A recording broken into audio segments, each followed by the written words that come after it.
All right, you're live. Shabbat shalom, everyone. Shabbat shalom, everyone. Shabbat shalom. All right, we're going to do this thing here. We're going to do this thing. We're going to do this thing. We're going to do it. Let's get it running. All right. There we go. All right. Everybody looking good. Let's see how it's going. All right. Any questions? Any comments? How was that class earlier? That class was dynamite, wasn't it? The dynamite class earlier. Boy, that thing exploded. Boom!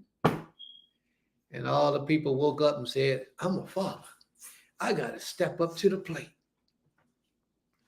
I pray that that was the results we got in the minds of the people. I pray that they understood that, understand that, and then execute that with precision and accuracy. Give it all praises and glory and honor unto the Most High King of all creation, asking that he will guide my mind, my spirit, my body, my language, and my speech as I approach unto you, his people. Shabbat shalom, Lakim. Shabbat shalom, Lakai. May the Most High be praised. May the Most High be praised. We're gonna do our thing. We're gonna talk in a little bit different today than we've done in a little while. We're gonna come right from the book. We're gonna come right from the book. The book we're gonna get into today is the book of Esther. Yes, we're gonna talk about the book of Esther today. Shabbat shalom, Sister Sakari. Shabbat shalom, Brown. What chapter are we starting with? I'm sorry, say it again. What chapter are we starting? Number one. Today's lesson is recognizing when you're being used by the Almighty. And Sister Hadassah was being used by the Almighty in a real high, powerful way. But you know how Prince always add his little twist to a thing, mix it up, shake it around, and then send it back out to us. He's going to do the same thing right now. But before we get started in that, we got to give our commandments. So let's get started with that. Who would like to be first in presenting a commandment to the Almighty, to the Most High King? Who would like to be first? Well, Ema, look like you're the only one live. Nobody else is here with us. So would you like to break that ice and get us started, get us moving? Show everybody what it's like. For y'all who are in the audience, you can just type it in the room and we'll present it. You type your commandment and then you can also type your explanation of the commandment. I bet Brown got a real good one. Watch, Brown got a good one.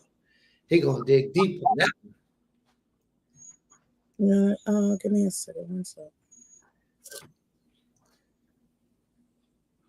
So when we do our commandments, family, we're really showing our understanding of the commandments, of the Torah. We're really showing how so many of us can read the same scripture and get a completely different understanding from that scripture. Completely different understanding. But yet they are still related in essence to the actual fact of the scripture that you're presenting. Chief Malak, Shabbat Shalom, welcome. So we're going to present our scriptures, present our commandments, and then give the explanation of our commandments along the way. You write your commandment in a room, and then you give your explanation. So we're actually also sharing with the world some of the teachings that we have gotten from the leadership before us. You know, different people teach different things in different ways. And we hold on to those teachings and we teach those teachings to others as it was taught to us. So we're seeing what people's familiarity is with the scriptures.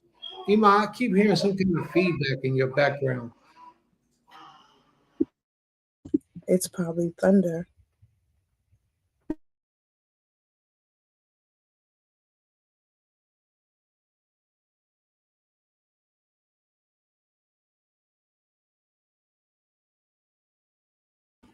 Iman, you still looking for the scripture for commandment?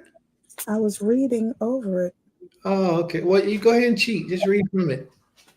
Go ahead and cheat. I mean, go ahead and give you the best. It's not cheating.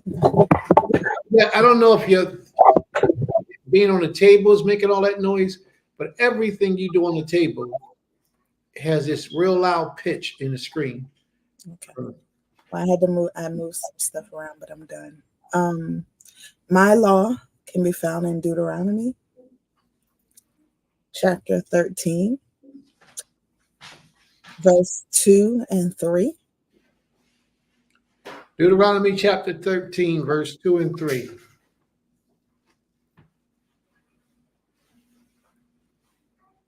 Are you ready? Okay. Okay.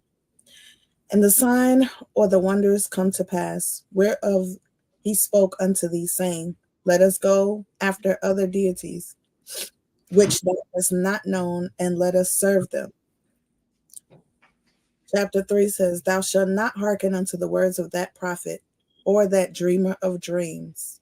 For the Most High your power proveth you to know whether ye love the Most High your power with all your heart, with all your soul. So I don't have my book with me, so I was just like opening up chapters and reading what stuck out to me, and that's what stuck out to me. The first part was it was a prophet or someone telling somebody, come go follow him and go after. He said the other deities. We know that the creator is not a deity. But then the next chapter says, thou shalt not follow after that prophet or dreamer of dreams that leads you away from the creator. And so, and he said, you shall, and it says, you shall, I'm going to read it again. 3 says, thou shalt not hearken unto the words of that prophet or that dreamer of dreams, for the Most High your power proveth you to know whether ye love the Most High your power with all your heart, with all your soul. So to me, that means that the Most High is, because we all know that the Most High governs all powers that exist in this earth. And so if someone comes to you and tells you, hey, follow me, we're going to go bow down to this rock over here and call it a name and blah, blah, blah. This next chapter, when he said, do not follow that prophet, he said, the Most High proveth you. So the Most High, to me, that means the Most High is going to send tests towards you to see if you're just going to follow somebody just because they come in the name of they could be named something that sounds so great and spewing all this stuff about follow him and do this and that. But the Most High is always going to send tests towards you. And it just brings me to the reality of where we are today and who we are as a people. And it makes me look at even like this last week of me sitting in the hospital every day and watching these different people and watching just the different things. This woman came into the hospital when my father was in, and on her face mask, she had something out of the book of Timothy, and it just, like, I didn't even like read it. Once I saw like the beginning of it, I was just like, wow, like people will, what I witnessed or what I recognized, she feels that loyal. It's a lot of background noise in here, but she feels that loyal in the first book, and that loyal to that deity that they call, the creator, that she put this on her face mask so that the first thing you see, and what I recognize, she put on her face mask because that's what she wants to come out of her mouth. And that's how they get you. Like, they spew it consistently out their mouth. And the Most High tells us to do that consistently, to speak his word when we rise up, lie down, when we walk about our way. And it's so easy to follow after others who are doing it constantly and who are making a point to make it known that's who they follow. And so what it shows me is that we have to be more diligent, just like they are, because just as she is walking around, and some people, she might walk in somebody's room and they might be like, oh yes, she's speaking the word of the creator in their eyes. But for someone like me who know the Most High, but because I see what she's doing, I'm like, oh, let me inquire and let me get to know what she's doing. It's like we have to, the Most High is going to test us to see if we're just going to follow after the bandwagon, jump on the bandwagon, follow after the most popular thing, or if we're going to stand fast and stay strong in his word. So that's what I got from that. All right, class over. She'd have taught the whole lesson for the day. All right, let's go. Very good lesson. Very good. You taught so many lessons in that markup, in that whole portion that you did. But let me jump on this a little bit. Mm-hmm. Take advantage of the opportunity and the platform that you just opened up. The Most High will test us. The Most High should test us. And we don't always pass the test. Mm-hmm. The Most High is never going to test us with things that we don't like to do. What I mean by that is, if you're not a homosexual, the Creator ain't going to test you with homosexuality. You see? The Most High is going to test you with things that you like, things that you get involved in and you surround yourself in. That's where your test going to come. Because your test ain't going to be something that he already know you're going to pass. You ain't no homo, so you ain't going to see another dude and want to reach over and tap him on the butt. That ain't going to happen. Mm-hmm. So the Most High is going to find something that you like. He's going to test you with that. And for most men, please put your phone on mute, please. Mm-hmm. For most men, the Creator tests us with women. For most men, the Creator tests us with ego and pride and arrogance. Those things are pushed to the top of the list when it comes to a test of a man who says he wants to serve the Creator. You know, promiscuity, sneakiness. And a lot of men, we go way out of our way to have sex with women that we know we shouldn't be having sex with. If you're not married to her, you shouldn't be having sex with her.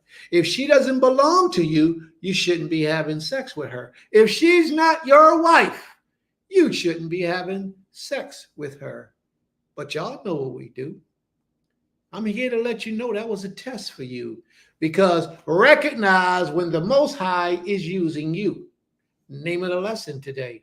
Recognize when the Most High is using you. If he's not using you, he don't need to test you. And if he's not about to use you, he don't need to test you.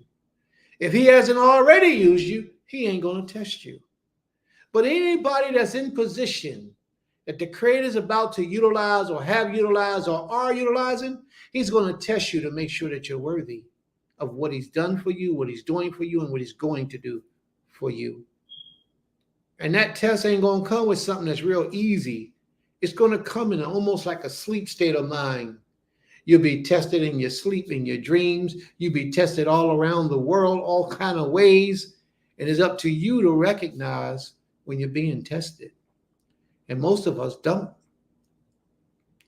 Most of us are so full of lust, so full of ego, pride, arrogance. We so full of it that it has become a part of us. And we walk around with that confidence, a false confidence that we are what we're not. And we're not those things.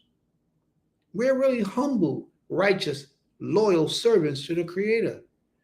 But when our pleasures get in the way, the things that we desire most, the Most High tests us with to see who we choose, either him or those things. And a lot of us fail because we straddle the fence.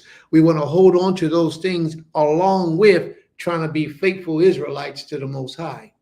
And that's where you get the term, my sister Higdalia said, that's when you get the term Shabbat, law-abiding Shabbat Israelites. They just serve the Most High. They just keep the law on the Shabbat day. And the rest of the week, they out in the streets. They might have on their fringes. They might have on their zitzits. They may have them on, or they may not. But most of them do. But the lifestyle that they're living the rest of the week, the other 6 days of the week, does not exemplify righteousness. They themselves are being tested with the things that they desire most, that they like most, that they want most in their hearts. That's where it's at right there. And the Most High, He knows your thoughts. He knows where to test you at. So, family, that was a very good commandment, Ima. Very good commandment. Did you wish? Yeah, I wanted to cause okay, so last Shabbat, I was at the hospital, my Abba, but I had to go check in to the hotel that a sisters were gonna stay at. So when I got there, I pulled out my license and handed it to the lady. She looked at me. She said, "Are you a Muslim or a Hebrew?" And I said, I'm Hebrew." And she said, "Oh, my dad is." So then she commenced to talk to me. She was like, "Oh, okay, well, I need you to pull out your card and pay." Mind you, I booked this hotel room like the week before I went to Honduras. So I was like, no, I looked at first, I pulled out my card. I was like, wait. I said, no, I'm not. I said, one, I had to tell her, I said, it's the Shabbat day, so I cannot use any money today. And I already booked and paid for this room weeks ago so that I wouldn't have this issue. So then she looked at everything. She was like, oh yeah, okay, I see it now. And that moment, like literally, I was like, that's how easily we can fall into something because somebody tells us, hey, come pay for this or do this. And we easily just fall right into it and go do it. And then we're just like, oh, dang, and the light bulb clicked at that moment. I was like, no, we can't do this. Then later, when I got back to the hotel, because I left, checked it in for the sisters so they can get in there, I left and went back to the hospital. When I got back to the room, I walk in maybe about 30 minutes before the sun go down, and they're eating something. So I was like, y'all eating like food? And it was like, yeah. I said, y'all had to cook that, right? And they was like, oh, I said, y'all know it's the Shabbat. And they was like, oh my God, we totally forgot. And I was like, y'all need to ask the creator for forgiveness like right now. Like I said, this is part of the reason why we have to be prepared. Like we cannot, if y'all like I told them, and I wasn't like being mean or trying to be harsh with anybody, because I know some of the sisters that were there are very new to this way. So I just told them, I said, this is a lesson for all of us. I said, understanding that we have to always be prepared, because we knew that we were doing this, going to this sisters thing on Shabbat. So we knew we should have been more prepared, meaning having snacks, whatever to eat. Because mind you, that morning when I left my brother's house to go to the hospital, I forgot my lunch. So I fasted the whole day because I was like, well, I can't eat even if they, bring my dad something to eat. I'm not going to eat of it.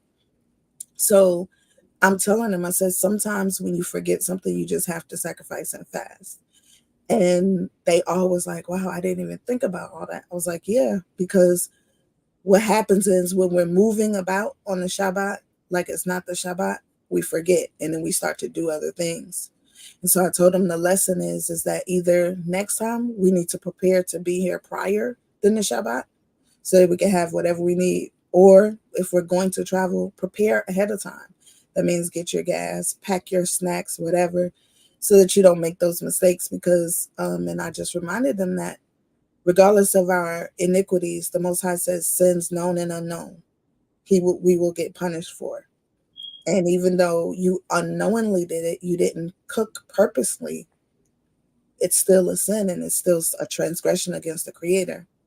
And what came out of that, like we just sat there for a good 2 hours after that and just talking about ways that we can improve ourselves. So this, what you just said too, made me think about that. And just, we have to learn to rebuke ourselves and one another in love. And when we do it prayerfully, those that we're doing it with will see the love. And, like we did, we sat there for a good 2 hours, even after the sun went down, just talking about, our transgression and how to be better, servants and daughters of His. All right. May the Most High be praised. But that story makes me sad because there are so many interpretations that could be taken from that story. Mm-hmm. It makes me sad. Yeah. So many ways to have had avoided that complete situation so that they wouldn't have been cooking on the Shabbat. Mm-hmm. First time hearing the story, but I just want to make it clear. There's so many things that could have been done differently to avoid them even having the understanding or the inclination of that comfortability that they had, that they willingly cooked on the Shabbat. Y'all hotel room had a stove? Mm-mm. So how they cook on the Shabbat? They use the toaster oven.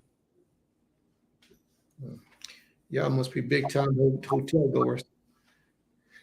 No, I prepared because I told him what happened was I knew when I had to take my dad to the doctor. I mean, well, I didn't know. Remember the day before I went shopping and I bought a bunch of stuff for us to have after the Shabbat. And I was like, so we'll take my toaster oven, we'll have all this stuff to cook after the Shabbat, to have snacks and stuff. And then when I had to take my dad to the hospital, I left everything and they packed everything and brought it. But yeah, it's a lot of lessons that had to be learned. And Whole lot of lessons. But I have another question I want to ask. Mhm. When you walk in the room, bang, you kick the door in, you pulled your guns out, and you said, "What are y'all eating on the Shabbat?" Shh, not on the Shabbat. Pow, pow, pow. Did any of them stop eating? That's my question. Did any of them say, "No, I can't eat no more. I can't eat this food"? Did anybody say that? Because if they didn't, then they really wasn't sorry. You understand what I'm saying? Mhm. When you're sorry for a thing or you apologize, you realize you made a mistake, you don't do it again. Mhm. So if after you acknowledge, hey, this is a Shabbat, you ain't got no business cooking that food, they should have recognized that that food was cursed from that moment on. They shouldn't put no more of that in their system. As a matter of fact, if they're really strong, they go in the bathroom and make themselves throw it up. If they're really serious about this, that's the level they should have taken it to. Mhm. See, people don't like me. People don't like me for reasons like that. You gonna eat my mom's food? Oh, your mother's food. Your mom go to church. What am I eat her food for? Why would I eat your mom's food? No, we can't have that. Oh, we going out to my aunt's house for a celebration. You want to eat my aunt's food? Your aunt Hebrew, she worshiped the Creator. I ain't eating the food. Mhm. I ain't eating the food. Oh, we don't like him. We don't like your husband. Well, you don't like me? That's okay. Shalom. See you later. I'll sit around you and keep my mouth shut the time that I have to be there. But other than that, I'm going to take this law seriously. Mhm. It's real. And when a person does things and they violate the laws of the Almighty, Iman Shabbat Shalom, Iman. Iman said, I love you, Prince. Hey, let's give a round of applause simply for Iman coming in and joining us, being here with us this day. We have to acknowledge our elders in our midst, and she is definitely one of those that we need to honor and respect in every way possible. Toda Rabah, love you. May the Most High be praised. Shalom, Ima. I love you. All right. She just changed my whole tune. You see that? Yep. I will say that I think only 2 of them were still eating. They didn't stop. But what I did tell them is that they need to really go before the Creator and beg for His forgiveness, because that was a real transgression. Even in the haste of doing things, you got to always remember it's the Shabbat. And that's what led us into like a longer conversation. But at the end, they all was saying, we definitely appreciate you, Princess, for, standing and saying what you said. Because I just had to, just let them know. Because even it was a couple of transgressions that's done. And in that process of me saying what I said to them, a couple more things came out that was done. And I was just like, this is why I don't like to travel on the Shabbat. I don't like to do anything if it's not going straight to a Knesset, because this is what leads you to do, to go against the Creator. And they all were just like, they sat there for a minute. I could tell, they were thinking, because it got real quiet. But like you said, it would have made even more of an impact if they would have threw that food away. and no longer ate of it.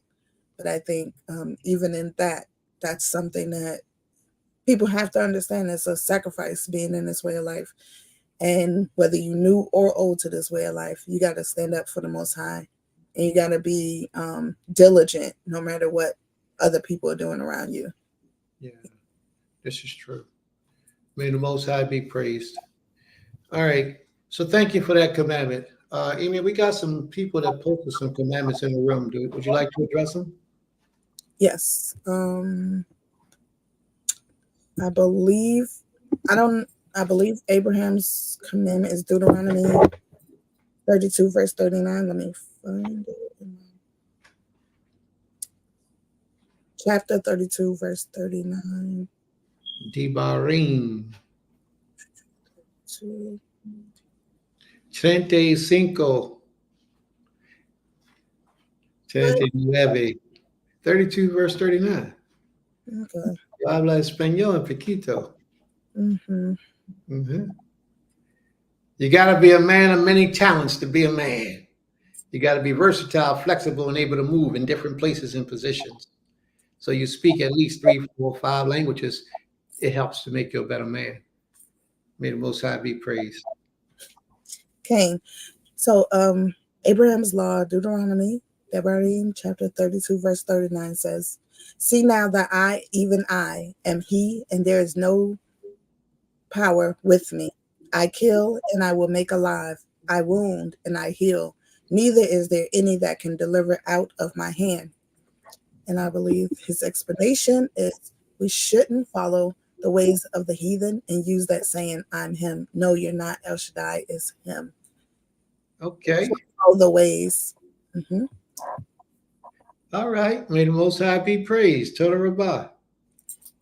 And then Zaquena Sukari, hers is also found in Deuteronomy chapter 1, verse 21.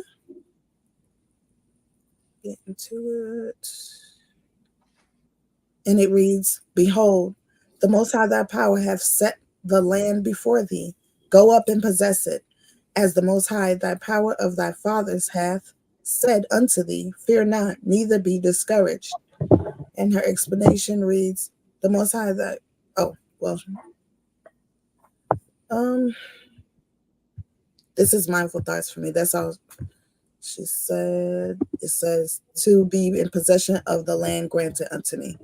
So yeah, she's speaking of her land, the land that she is required under her family, under her father. Most High be praised.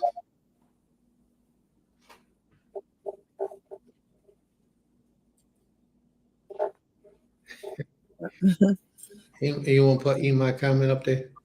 Yes. Even Naomi says, "Toda for what was said. Love you too. Left not loud before. I agreed with what your E said about spitting that food out in a minute." Absolutely. Sticking your finger down your throat, get it up out your system, because that food is now cursed, it's contaminated, and you're still eating it. All right. Oh, she was saying the land, the blessings of the Most High from 4 generations, the land is in her care. Okay. Hashem. Most High be praised. Mm-hmm. I don't see that. My care. Wow. That's really nice. I remember you said you were secluded.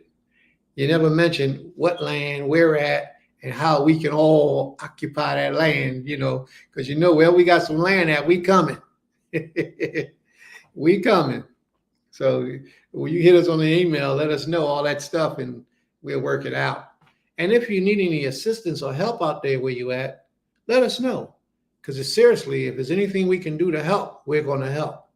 Because we understand what it's about. So may the Most High be praised. All right, let's rock and roll. So that's all the commandments. Okay. Thou shalt not steal, thou shalt not murder, thou shalt not commit adultery. How can two walk together except they be in agreement? That's a commandment. You know that?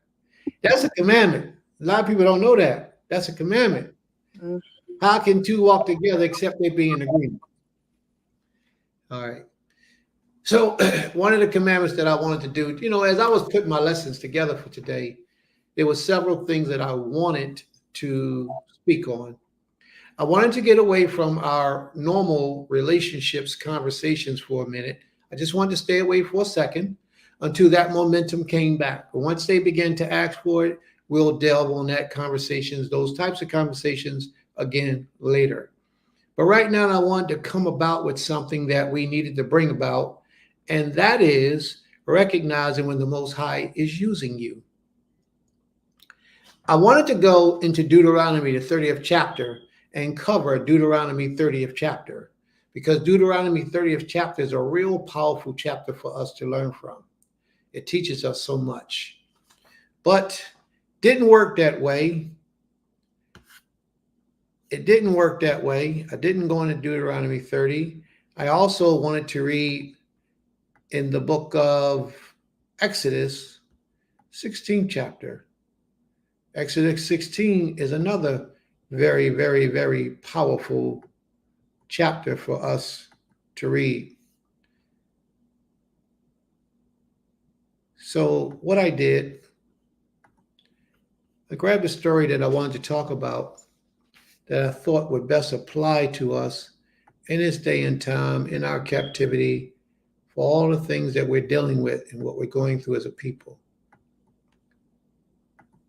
And a lot of our people are in denial about what the Most High has in store for them. Now, a lot of them are in denial about that because it's taught to them that if the Most High is working, first of all, they put down the fact that a man can be used by the Creator to a certain limit. What I mean by that is, if a man says he's a Levite, I'm out of the seed of Levi, this is our family lineage, and this is who we believe that we are. The first thing you'll get from the average Israelite is somebody that's been around for a minute, prove it. How do you prove that you're out of the seed of Levi? Because if you can't prove it, we ain't trying to hear it. That's the first thing they say. Not even understanding that in reality, what we're doing is we're limiting the ability of the Most High to bring about those type of people in our midst today. A lot of people say, well, I'm a prophet of the Most High. The average person is, prove it. I ain't trying to hear that until you're proving it. Show me, prove to me that you're a prophet of the Most High.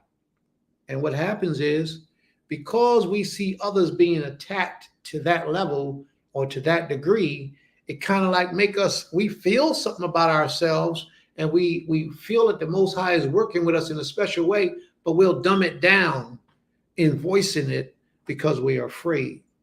Because we're afraid what others are going to think and what others are going to say about what we feel the Most High is doing with us. So now, on the level where you are and the Most High is working with you, a lot of us, even on these levels, deny the power of the Almighty that flows through us, that would make us different from anybody else, just because others tell us that's not a good thing. And I don't care what others got to say. I don't care what others think. Whatever it is that you understand about yourself between you and the Almighty, it just may be true. There are prophets walking around in our midst. The kingly bloodline is here in the earth. I say, hey, I'm the king. I'm the king of Israel. First thing they're going to do is throw stones at me and say, hey, you ain't that prince. You can't be. It can't. I mean, I had a whole lot of people come up against me for saying things like that. A whole lot of people that I thought was brothers and sisters. He walking around talking about he the Moshiach. All I did was share some dreams that I had with individuals. And in that dream, these are the things that the Creator said. That's all I said.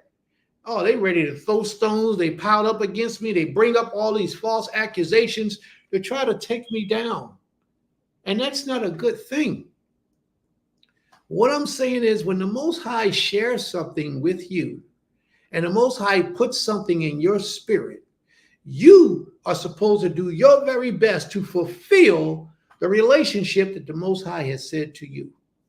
So if the Creator said you're a prophet, then you do the very best you can to live the life as you understand a prophet would live. If the Most High said that you are a king, then you do your very best to live the life that you understand a king would live.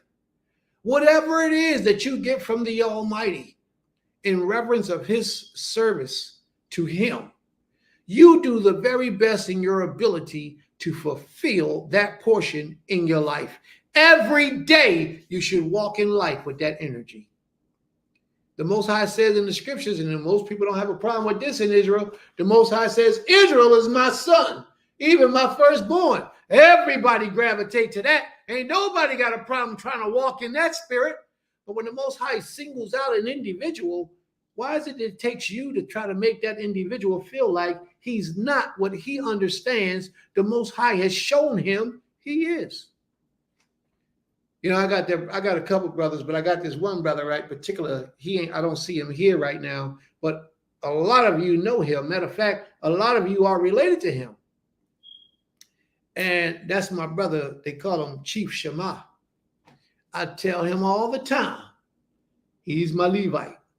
He's a Levite. He has that Levitical order in him. That's what I tell him. I'm not ashamed to say it. You ask him, he'll tell you.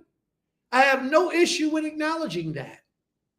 And the only way I'm going to stop acknowledging that is if he showed me that he ain't. But as of right now, that's all I see with that young man. The way that he was raised up, the way he's been taught, how he lives his life, the things that I know of his life. So that's all I can say.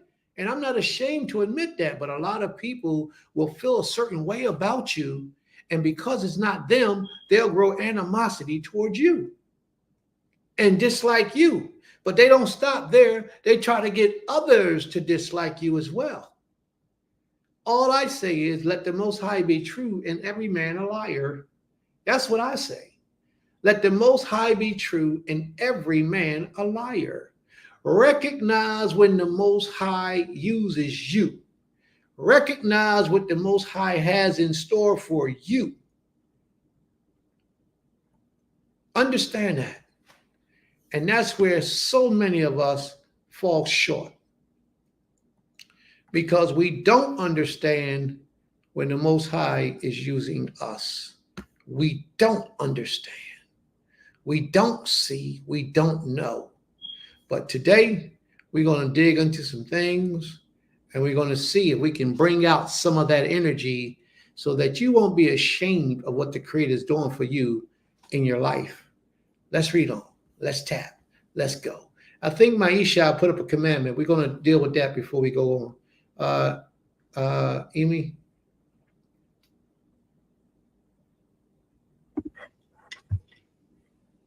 Autumn's commandment says, Genesis 3:16, the wife's desire shall be towards her husband.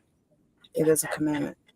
Genesis 3:16, the wife's desire should be toward her husband. It is a commandment. What does Genesis 3:16 say?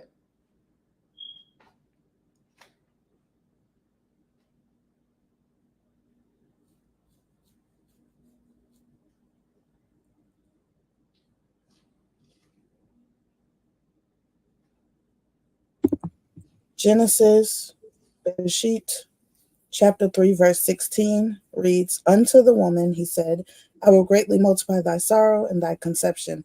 In sorrow thou shalt bring forth children, and thy desire shall be to thy husband, and he shall rule over thee. And he should do what?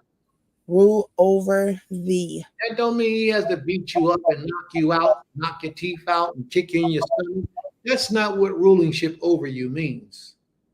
That's not what it means, but a lot of people get that confused.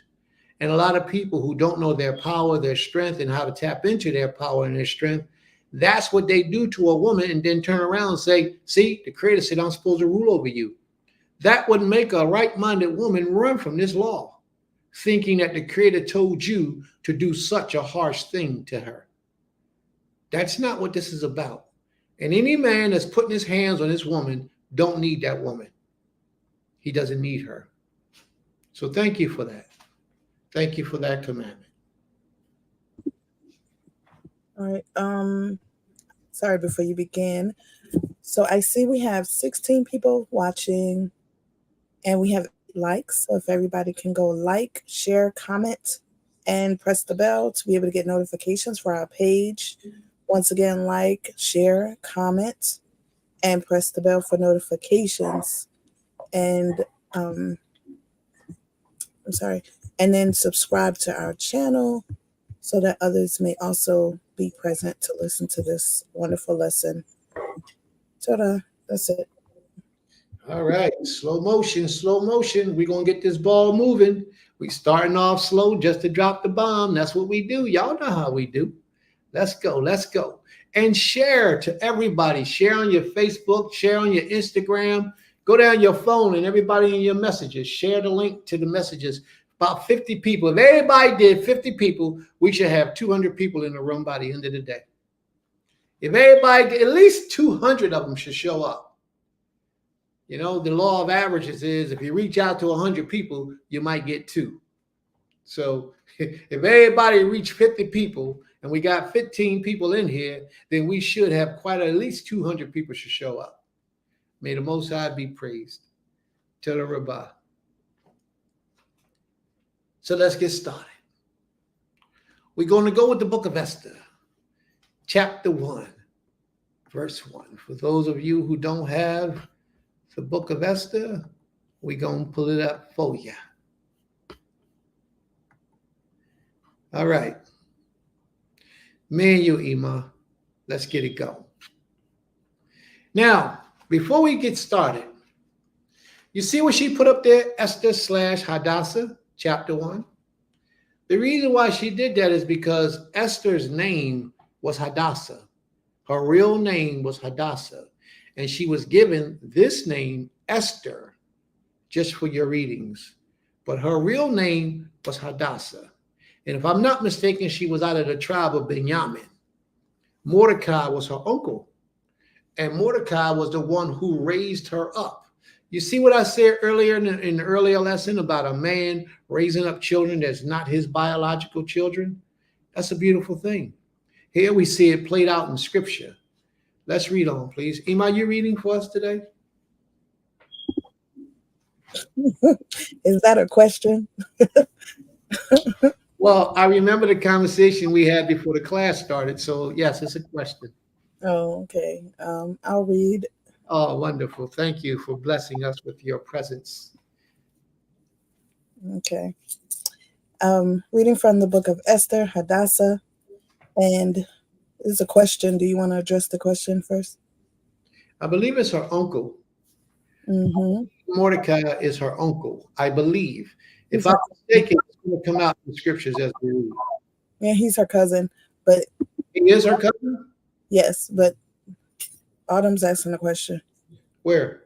Just pull it up. Pull up the question. It's up. I believe, I'm not sure how she got her name Esther. I believe they just changed the name for the writings of the book. It could be because she went into where she's from, where she's living at, into a Persian empire, and the Persians could have put her name out there as Esther, or the people who wrote the book. So, Ima, did you have the answer to that? You wanted to say something? From my understanding, her cousin told her to. Yeah, that's right. From Hadassah to Esther. Yeah, I forgot. You're right. Thank you for being such a diligent wife. So what happened was the king started killing people. But prior to that, her husband, her uncle, I thought it was her uncle. I'm all twisted up today. I really thought all these years I've been believing that was her uncle. Now, for all y'all who keep saying it's her cousin, don't let me get into this scripture and see where it says her uncle, because I'm going to have a word with y'all. But if y'all right, at the same time, I say thank you very much. But we'll find out when we get into the scripture. So Mordecai didn't want her to be resolved when she went to live with the king. So what he did was he told her to hide her identity, which was all in the Most High's plan. Mm-hmm. He told her to hide our identity from being a Hebrew. So here's your new name. And he gave her a pagan name, Esther. So let's get started, family. So I didn't even see that, but yes, that's how it took place. Mm-hmm. Okay. Let me find out that's her uncle. Boy, I got some words for y'all. Y'all misleading me. Y'all misguiding me. So come on, let's go. No, I don't read this story and watched the movie so much. But I think it's her cousin. So No, we ain't dealing with think. okay, I know. Wait a minute. Cousin. Y'all so positively to show me that I was wrong. Y'all say that positivity. No, it's an uncle or cousin, Prince. No, it's her cousin. Yeah, okay. Well, we gonna find out. Let's go. Okay. And Right. even if it's a cousin, that makes what he's doing even that much better. You know what I mean? Because it's a cousin. And her cousin raising her in his house, he don't have to do that, but he did. And that's a beautiful thing. Let's All right. Esther, Hadassah, chapter 1. Now it came. Now, in the days of Ahasuerus, so anybody know who Ahasuerus is? Who's Ahasuerus? Wasn't he the Persian king, the Assyrian king? He was a Persian. He was an Assyrian. You all got me all mixed up. Ahasuerus was a Persian king. He was out of the lineage of Darius. I believe he was Darius' grandson.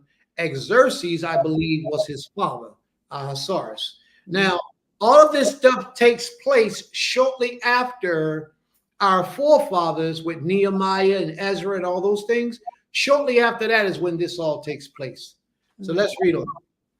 All right. Esther, Hadassah, chapter 1, verse 1. Now it came to pass in the days of Assyrius, this is Assyrius, which reigned from India even unto Ethiopia, over 107 and 20 provinces. All right, hold on for a second. I believe he's asking the question, is Darius and Cyrus related? Yes, they're all related. Darius, I believe Darius is the grandfather of Cyrus. One or the other. One of them is the grandfather. All right, go ahead. Where you at, please?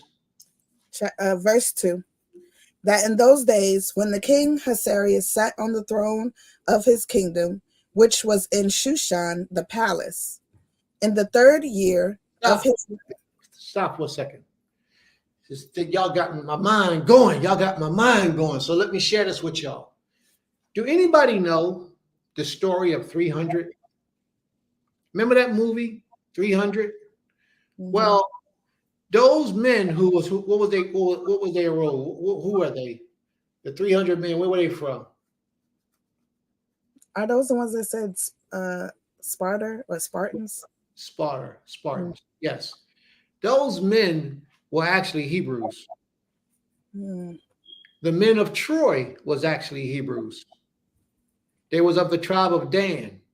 And I've seen documentaries where they went into the scriptures and pulled out all the information from the apocryphers and the scriptures to present those men. Now, Ahasuerus or Xerxes was the big black man sitting up on the horse that came with all those men that was fighting the men, the Spartans, the 300. Xerxes was that black man, not Xerxes. Ahasuerus, yes. Ahasuerus was the black man sitting on a horse who was the king, who caused the sky to go black because of all the arrows they shot fighting the men of 300. That's who Ahasuerus was. So when you talk about how powerful of a ruler these men were that we're reading about right now, it goes way beyond your imagination. Listen, they said that this man was ruler from India to Ethiopia. That's a lot of land. A lot of land. So let's read on. Pick up where you left off, please. Okay. Verse 3. In the 3rd year of his reign, he made a feast unto all his princes and his servants, the power of Persia and Media, the nobles and princes of the provinces, being... He made a feast. Now I want y'all to watch this because I'm going to try to give it to you. I'm pretty sure you ain't never heard this story like you about to hear. Because Prince giving it up. Watch what took place. He made a feast for all his officials. He's showing off. He invited all these people, the army of Persia and Media, and all the nobles and the governors of the provinces where he ruled. He ruled from India to Ethiopia. Persia ain't even over there. So this man was the man. He was big. In the midst of that is Persia. He ruled all of that. He went that way and this way from Persia. That's how big and powerful he was. Now, he invited men. You got to remember, because we dealing with the mind of a king. We ain't dealing with no regular man. We dealing with the mind and the behavior of a king. This man ain't no joke. He's very much on point. And I just showed you how powerful his empire was, how big they were. Stop thinking like a slave, and I need you to transform into the mind of a king. Then you'll understand this story so much better. He invited the nobles, the governors, the princesses, all these people that he ruled over, and the rich people. He brought all of them before him. Now, if he want to remain king, he got to show off. He got to show that he earned the right to be king, because he got all the people that makes a difference in his kingdoms, his place right now, in his kingdom, in his house, paying attention. And if he gets up there and start cracking these corny jokes and getting drunk and acting a fool in the sight of the people, he lost half his kingdom, maybe more than half his kingdom. So he has to be on point. And I'm saying all this because as the story unfolds, you'll get to see why I brought all this out about his mind and the type of man he had to be. And his integrity is at stake right now. Read on, Ima. You're doing such a great job. Hold on. Verse 4. When he showed the riches of his glorious kingdom and the honor of his excellent majesty, many days, even 180 days. 180 days of showing off. Because that's what he's doing. 180 days of showing off. Now, how many of us can show off for even a week?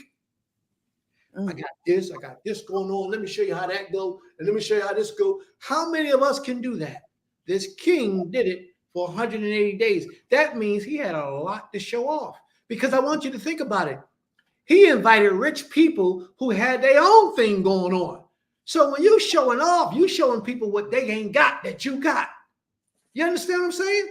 You showing them that you can do it like they can't do it. He did it for 180 days. This man was wealthy. This man was powerful. He was the man. Don't downplay Ahasuerus, because he wasn't no joke. He was the man. Watch what took place. This story of Esther is a whole bigger and greater than what you ever imagined. It's so much larger than what you've ever imagined. And the movie doesn't do it any justice. Watch, read on, please. Watch this. Watch what we're about to expose. Sorry. Okay. Verse. Ho. Bram said something real crazy right there. Bram said, go home, sleep, shower, come back to the party low. They didn't have to go home because he had places on his provisions for them. That's how a true king, a true servant of the Most High, a true servant of the people is supposed to do. All these unity shop talk we got out here in these countries, we travel from our city to another city, get a hotel room, take a car ride to the event, come back. All that's not even in order. Our people would have never done nothing like that. Why would I go and take and give my money to all these other people when I can take my money and give it to my own people, staying in these hotel rooms for 2 and 3 days over the weekends, $400 and $500? That's ridiculous. The righteous way is when you call for people to come and visit you, you give them a place to stay. You give them a place. If not, then you ain't really being hospitable. You're not earning their respect. Watch when we throw our unity Shabbat.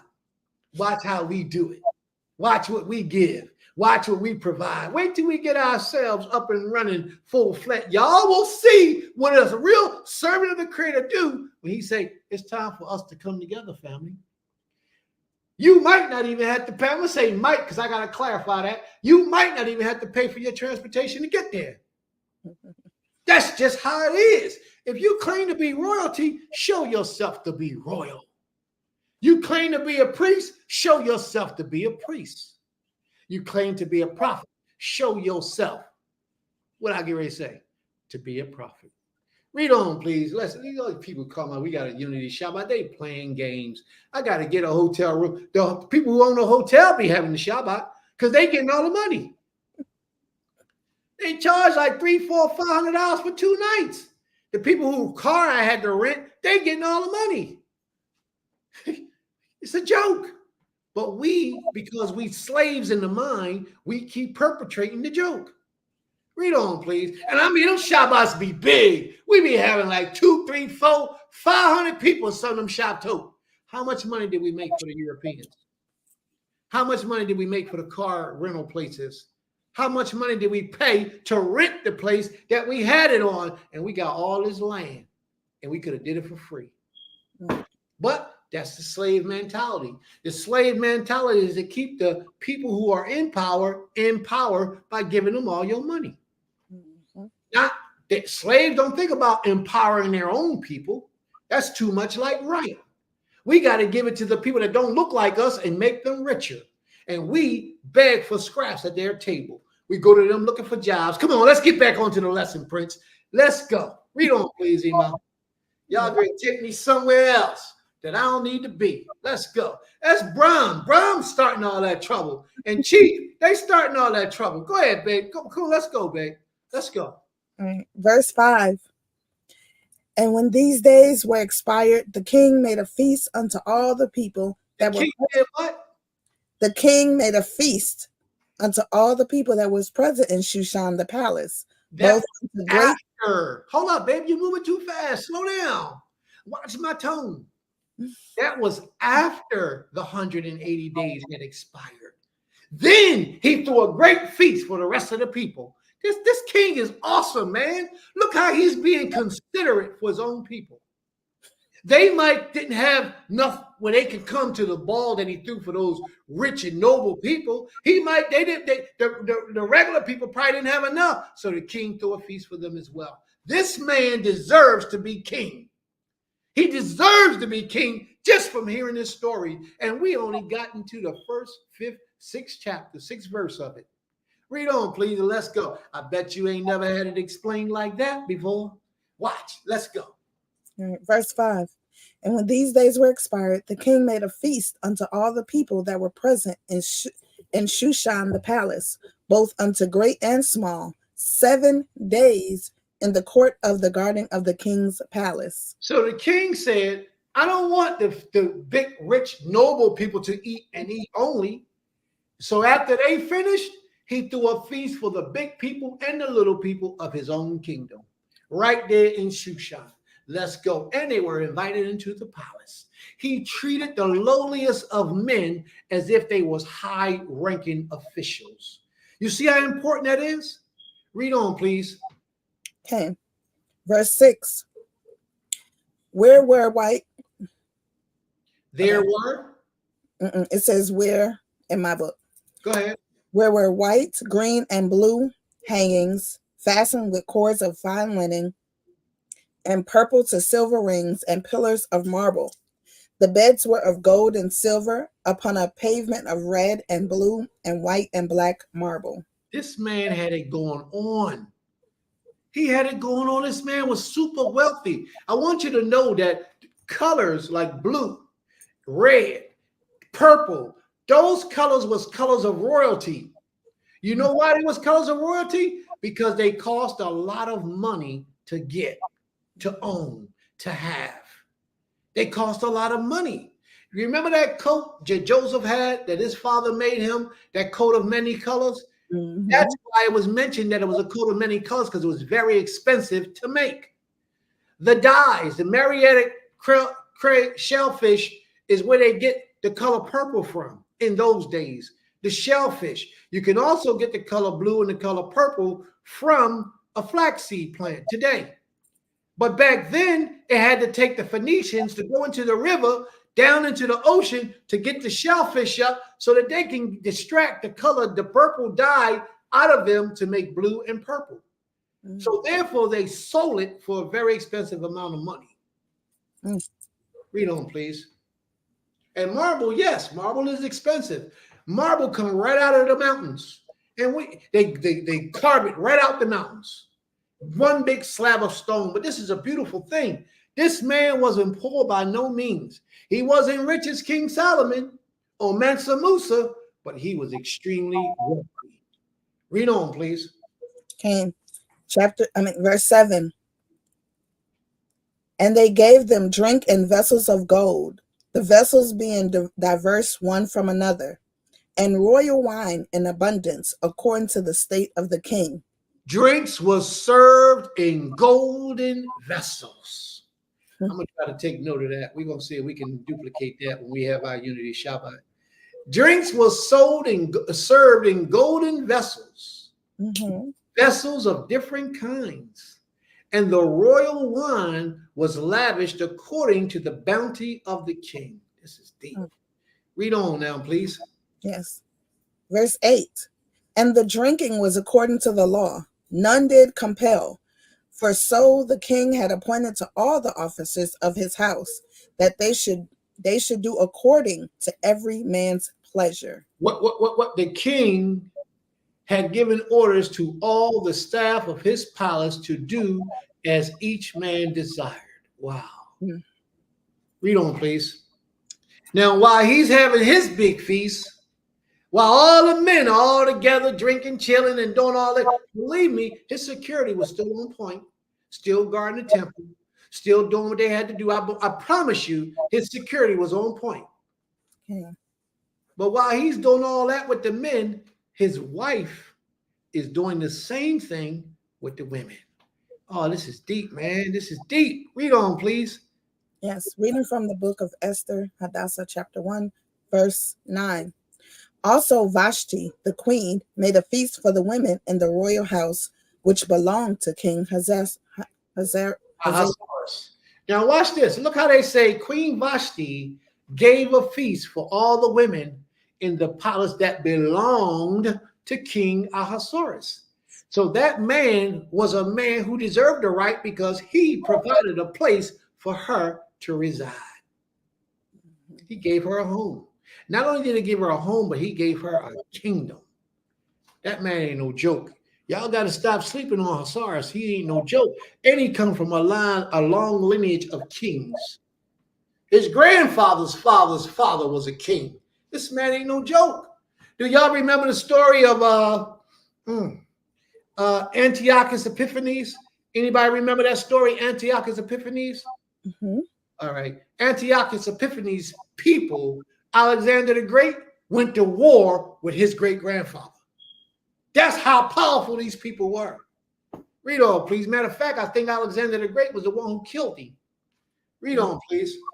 Okay, verse 10.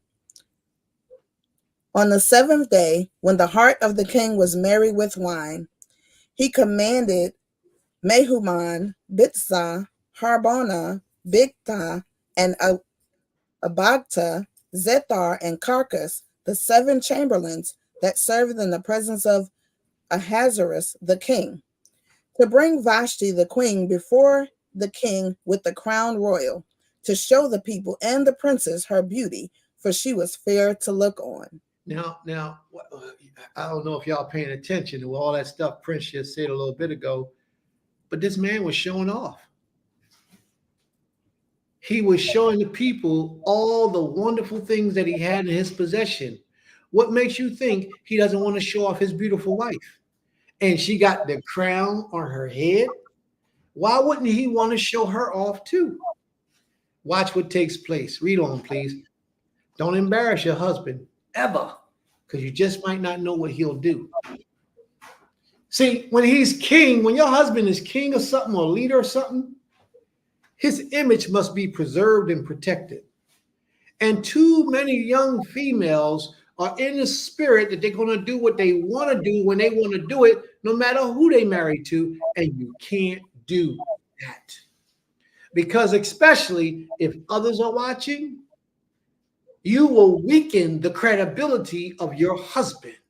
That's why the men have to be careful the type of woman they choose to marry, because that woman represents you. And if you out with all your brothers, all these men, all these kingdoms, and they're all around, they come to see you and they follow your lead, and you call for your wife to do something and your wife get out of order, disrespectful to you, what makes you think for a moment that those men are going to respect you again? Mm-hmm. What makes you think for a minute that they're going to say, oh, Prince is the man? Wait a minute. You see that? Oh, his wife said what to him? He asked her to do what? She said what? When she come? Oh no. Oh no, we got he ain't what I thought. No, he ain't all that. And then on the sneak tip, they're gonna start disrespecting him. They're gonna start holding back their money that they're supposed to pay every month. They're gonna start doing this and doing that. That's exactly what takes place. So we got to be careful. Watch what's taking place, because I started this off by showing you how this man was showing off his kingdom. Mm-hmm.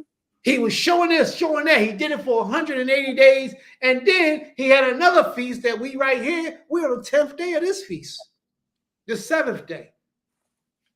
So this man is really, really showing off all that he has. And then he tops it off and say, bring my beautiful wife here with that crown and bring her up here so I can show her off too. Watch what happens. So many people don't understand their position that they have been blessed with. So many don't understand. They think it's my way. It ain't your way. You ain't got nothing to do with this. You ain't the king. Read on, please. Let's watch. Reading from the book of Esther, Hadassah, chapter 1, verse 12. But the queen Vashti refused to come at the king's commandment by his chamberlains. She did what? But the queen Vashti refused to come at the king's commandment by his chamberlains. What did she do?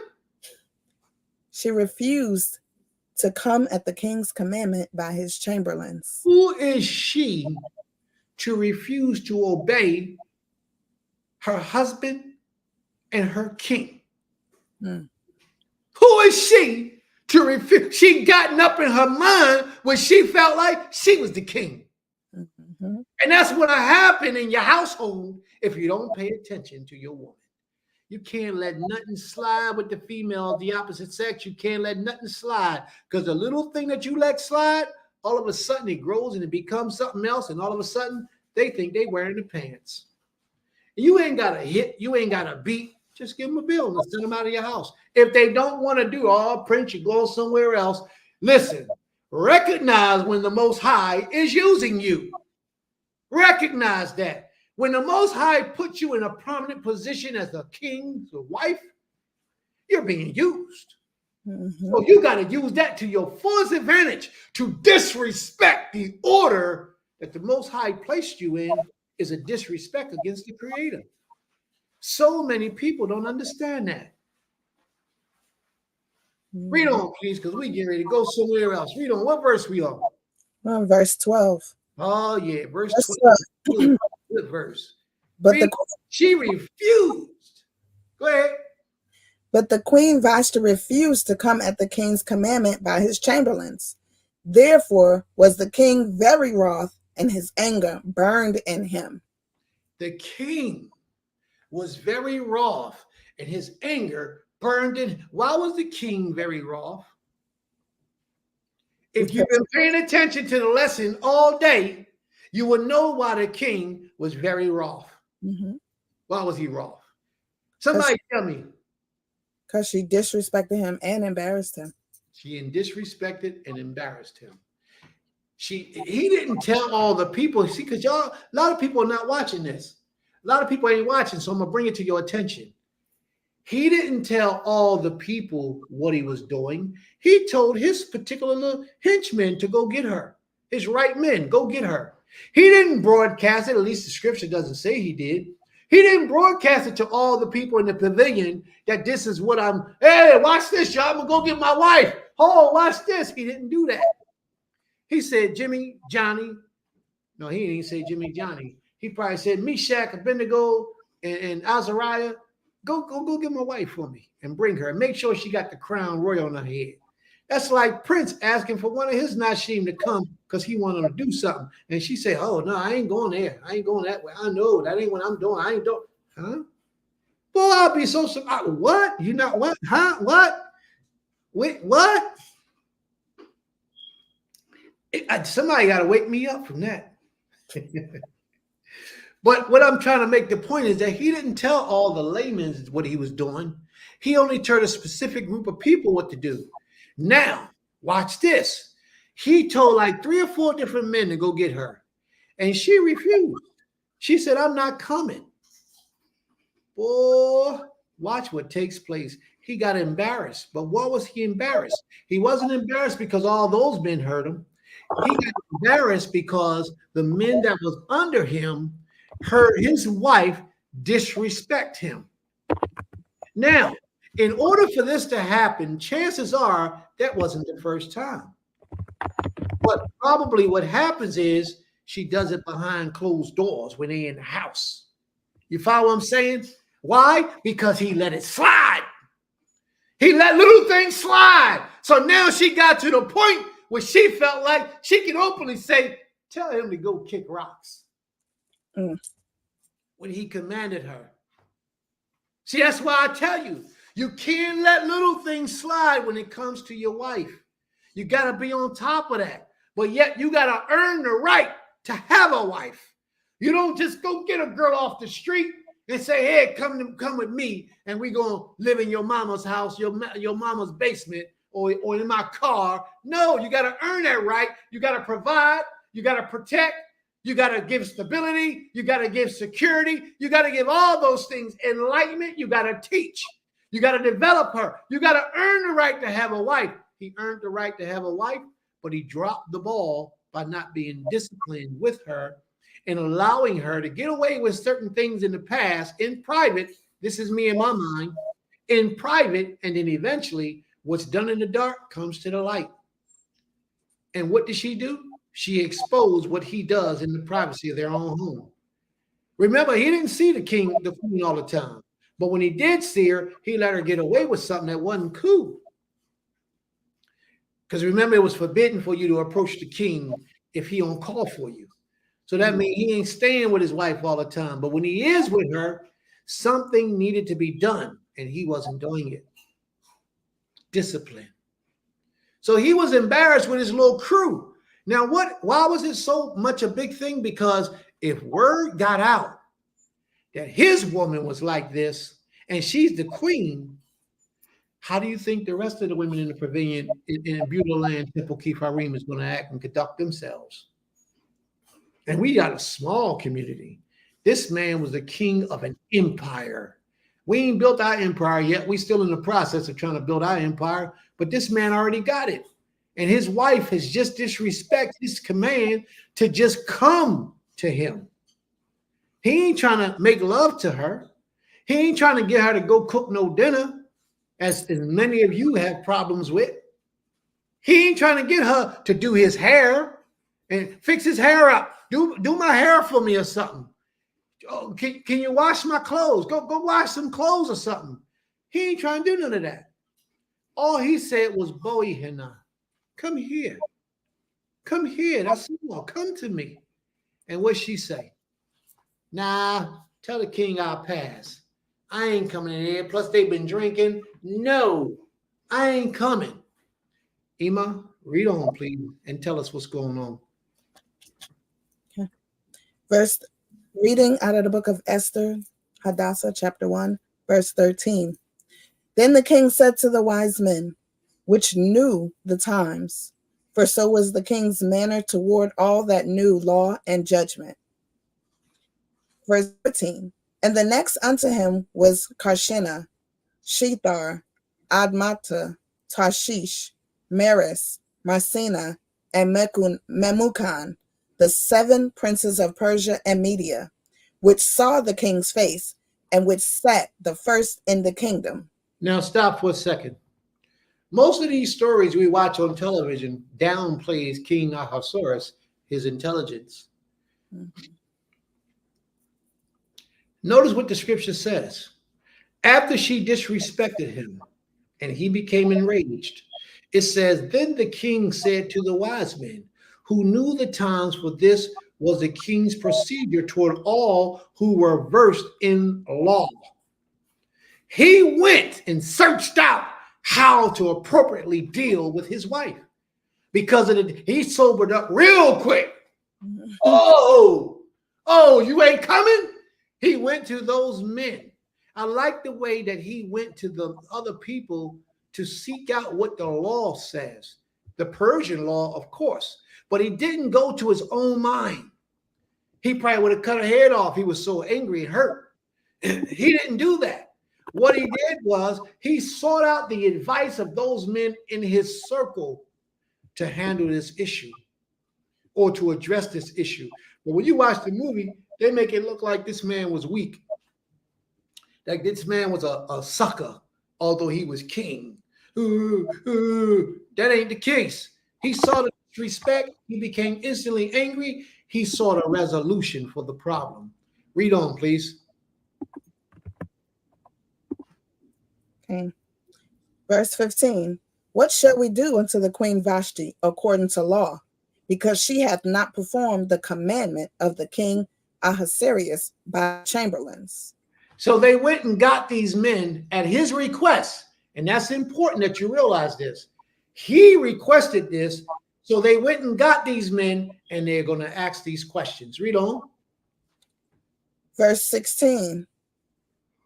And Memucan answered before the king and the princes, Vashti the queen hath not done wrong to the king only, but also to all the princes. Please explain that. Vashti the queen, she didn't only do wrong to the king because they didn't know what was going on. Y'all got to remember that. Those people did not know what was going on. Only those 7 men that he sent to go get the queen. They were the only ones that knew. So all the teachers of the laws and all of them, they didn't know until he exposed it to them. And he exposed it to them and he says, oh, this is what took place. His men said, what should we do about this? And watch what happens. Read on, please. Okay. Verse 16. And Memucan answered before the king and the princes, Vashti the queen have not done wrong to the king only, but also to all the princes and to all the people that are in all the provinces of King Ahasuerus. Now, stop for a second. She didn't just do wrong to the king. She did wrong to all the men in their kingdom. Why? Because she, as the queen, supposed to set an example for other women to live by. Mm-hmm. But did she do that? Nope. Other women supposed to look up to her in her behavior and how she conducts herself. If you hold the title of a princess, or if you're married to a prince, you're married to a king, you have to remember that others in your community, in your congregation, your camp, however you call yourself, others are looking up to you. They might not say anything to you, but they all on your Facebook page. And if they go to your Facebook page and you got pictures of yourself and half naked in bikinis, and you won't get much respect. And they will think that it's okay for them to do the same thing. They will think that it's okay for pictures with their butt sticking out, their crotch showing. They will imitate you because you are supposed to be what they themselves are not willing to be. But now you're on the same level as them. So what makes you any different from them? Mm-hmm. A man in a leadership position, no matter what his leadership is, moray, a chief, a king, a priest, you are always supposed to be what the people don't want to sacrifice to be. You are supposed to be making those sacrifices for the people to show the people it's obtainable. They out the club, you ain't at the club. They getting high, you ain't getting high. They getting drunk, you ain't getting drunk. They want to sex all these women, you don't sex all these women. You are supposed to be the example for them to look at to say, that brother's righteous. Or that sister's righteous. I got to strive to be like them. But if you're that spiritual leader and you at the go-go joint with them while they shaking, giving $2 for this chick and $2 for that chick, then something's wrong with you and you don't deserve the right to be a spiritual leader. So same thing for a queen. If she's the queen, all the other people are looking up to her for instructions, for guidance. How it go? She set the trend for women throughout the whole province. And I showed you how big the province was from India to Ethiopia. That's how big it was. They was big, getting it in. And you might say, well, my man ain't ruling much. My man is just the moray. Well, if you're married to a moray, you have to keep yourself in a certain condition, a certain standard. You have to openly show respect to the commands of your husband. Your man, if you know your husband take a break at 3 o'clock, by 2:30, you should have your husband's food ready. So when he takes his break at 3, his food is prepared. Shouldn't be a question about it. And for those women who are really on point, you know your husband got to teach on the Shabbat. His clothes should be ready, ironed, and ready to go, hanging up in the closet before the sun go down the day before or 2 days before, just so you don't get distracted and your husband got to go up there with wrinkled clothes on. If you're a good wife, be a leading wife by showing through example how others' wives, other Nashim should be. That will determine if you're truly a princess or not. Or if you're truly worthy of being married to a moray or a leader of any type. You have to be on point during your job to earn the right to be married to such a man.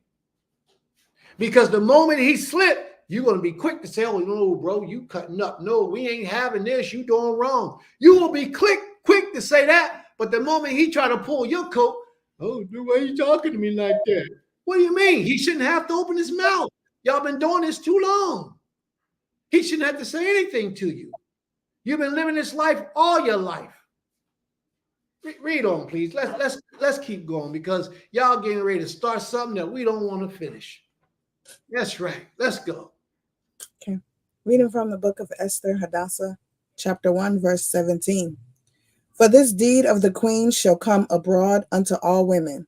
So that read that part again. By the queen acting a fool, what should happen? For this deed of the queen shall come abroad unto all women, so that they shall despise their husbands in their eyes when it shall be reported. They will start looking at their husband with contempt. They will start looking down on their husband. Who is me will tell me what to do. I'm going to do what I want to do.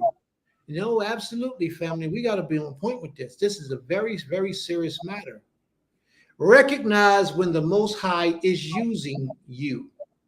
Recognize when the Most High is using you. If you're married to a man of nobility, a man, a leader, someone who teaches the Most High's people, you have to recognize that the Most High is leading you to show other women how they are to conduct themselves. And they're watching.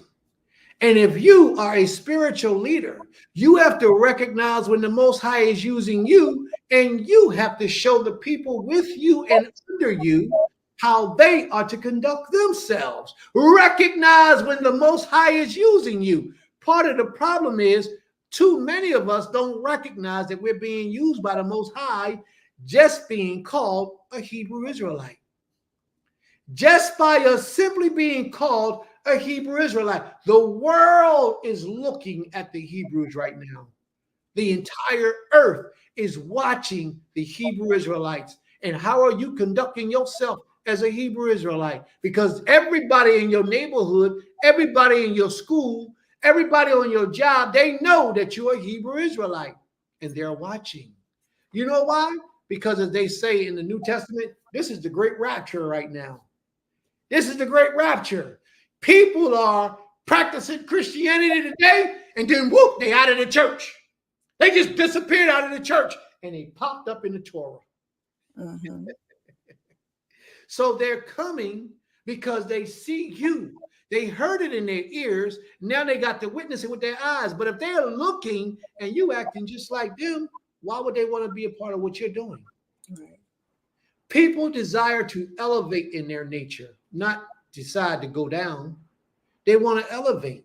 and you have to apply, or you have to give them or supply them with the means to elevate. They heard about the Hebrew Israelites. Now I know it's a guy on my job, just like my wife said. She was at the hotel, and the lady said, "Oh, you a Hebrew? Oh, my uncle, my brother, my sister, or whoever it was, is a Hebrew too." They're hearing about us, but how are you representing us? Now imagine if my wife and all the other sisters was who had the hotel room that night. They had go-go dancers coming up, male go-go dancers, strip tease. They up the men in the little bikinis walking past with the bunny ears and putting money in their joint. And the guest who just said, my uncle, my cousin, my brother is a Hebrew Israelite, if they would have witnessed something like that take place in the room that they just rented out to the Hebrews, how would that look to them? How would that represent? So you got to recognize what the Most High is using you on your job, in your school, on your block, in your neighborhood, with others who don't live, even in your own family. You have to recognize how the Most High is using you. That's where a lot of us make our mistake today, because we don't recognize that we're being used by the Most High to reach into the minds of others and bring them out of the prison houses. These is what the Creator commands. Bring them out of their prison houses. In the darkness, they walk in darkness, bring them to the light. That's your job. The Most High woke you up before he woke them up. Therefore, you're supposed to reach into their world and bring them out of their world and bring them into your world. But if your world is the same world as their world, all you're doing is making a friend in sin. And that's not what the Creator has for us. Read on, please, Ima. Let's talk about Ahasuerus and how he's going to deal with this woman who disrespects him. Okay. The end of verse 17. The king Ahasuerus commanded Vashti the queen to be brought in before him, but she came not. 18. Likewise shall the ladies of Persia and Media say this day unto all the king's princes, which have heard of the deed of the queen. Now, what we're reading right now is the king's men telling these soothsayers, the astrologers, the men who know the laws and observer of times. He's telling that they're telling them what took place. So nobody knew about this, but the king was embarrassed because his 7 men knew. So I'm telling you this because on your level, wherever you are in your discipline of life, one man sees your folly can destroy your whole character. So that's why it is so important that you protect your image. Protect your image at all costs. Don't act the fool and then you ain't got to worry about it. If you make a mistake and you slip and fall, the Creator got your back. He's going to fix you up. But when you intentionally walk in sin and you intentionally do it over and over constantly, the Most High going to let you slide and get knocked upside your head. Read on, please. Verse 18. Likewise shall the ladies of Persia and Media say this day unto all the king's princes, which have heard of the deed of the queen. Thus shall there arise too much contempt and wrath. Verse 19. If it please the king, let there go a royal commandment from him, and let it be written among the laws of the Persians and the Medes, that it not be altered, that Vashti come no more before the king Ahasuerus. And let the king... That Vashti, let it be written in the decree, and that it can't be reversed. That Vashti no more comes, and in scriptures in the Hebrew, it says that she no more go before the face of the king. That she never goes before his face again. Let him not look on her again. Read that verse, please, the next verse, and read on. Let's watch. Finish that out. And let the king give her royal estate unto another that is better than she. Stop for a moment. I want you all to know you can search the scriptures high and low. You can search the scriptures low and high, but you will never find another place where a bill of divorce was been given or a divorce was given to a woman. You will never find anywhere else in the scriptures where a woman was given a divorce from her husband. This is the only place that I'm aware of, the only place that I know. Right here is the only place in the scriptures where a woman was put away for her disrespect, for her unrighteous duties to her husband. First place and only place that I know about. So we need to pay attention, because this woman didn't go out and commit adultery. All she did was told her husband no. All she said was no. And she got a bill of divorce just for saying no. And what these women do today, how do they act in a household where they deserve the right to be treating their husbands like royalty, and he requested something of them? How do they respond? She just got in trouble for saying no. She was given a bill. Deuteronomy 24:1 says, if your woman do something that's unpleasing to you, it could be anything. Hold on one second, please. That's it. If I tell you to turn that down, I'm going to come up there and I'm going to break it. And you'll never turn it on again.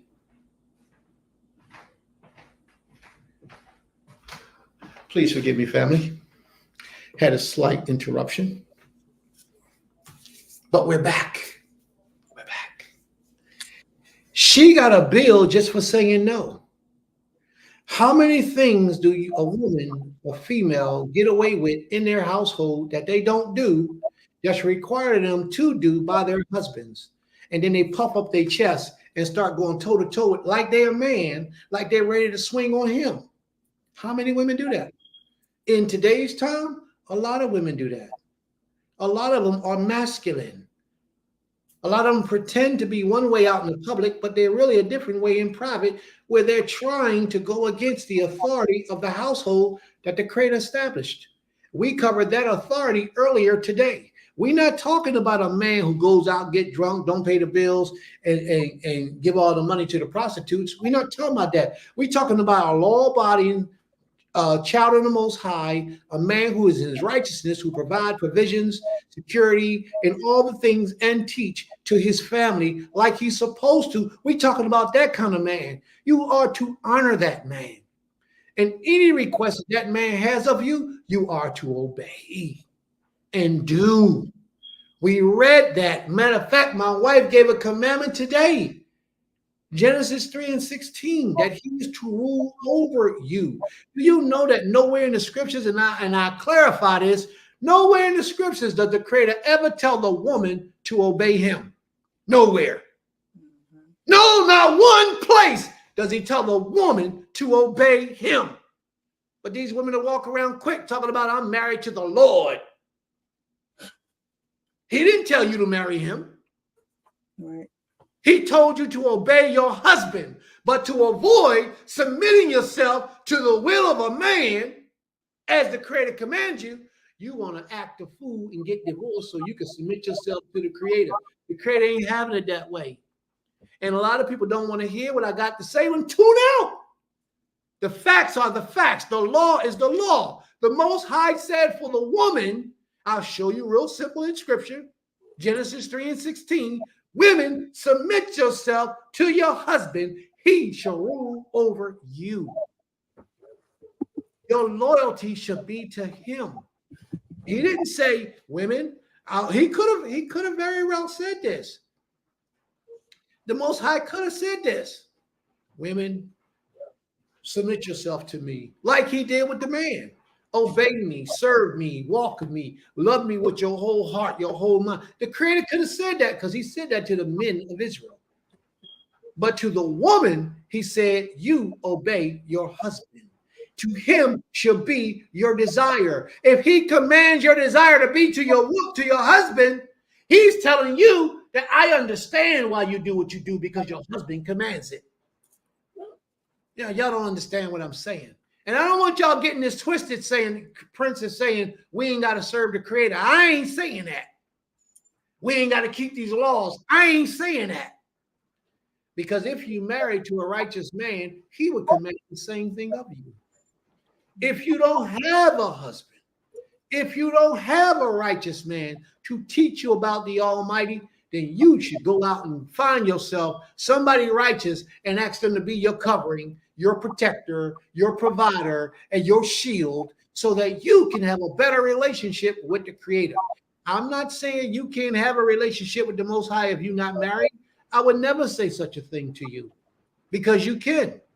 It's just intense when you come by way of a husband because the Creator has established that, not me.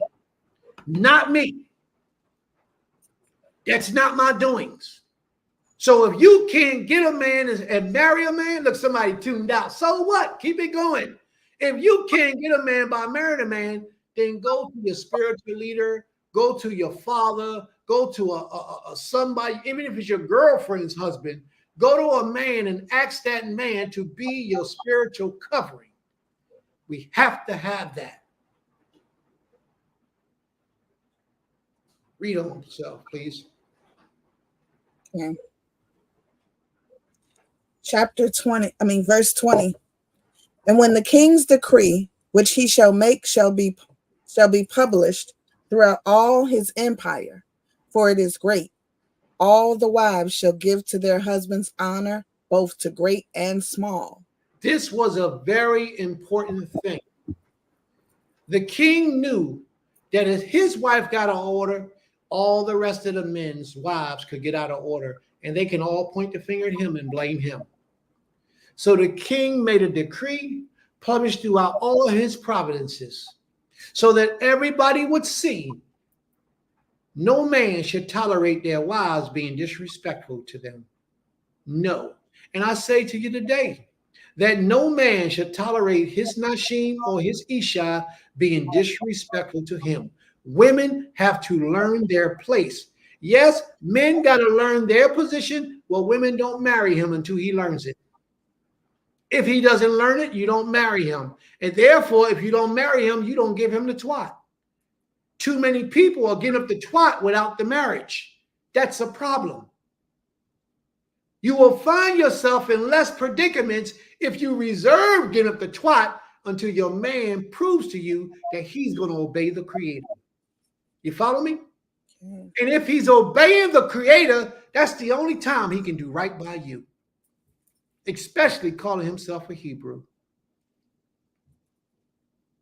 If he's acting just like everybody else, if he's rushing to get you to the sack, something's wrong with that. He don't even pretend to want to get to know you. First conversation, he talking about, okay, would you let me do this to you? Let me do this to you. Let me do that to you. First conversation, because he's a freak. Something wrong with him. And he's only pretending to be a Hebrew Israelite Noré. Pretending. And you keep allowing him to pretend. All y'all got all these spiritual leaders. Y'all keep allowing them to pretend. Because that's what you're doing. You're pretending too. You know what's required of you by the Creator, but you don't do it. You seek after your own pleasures.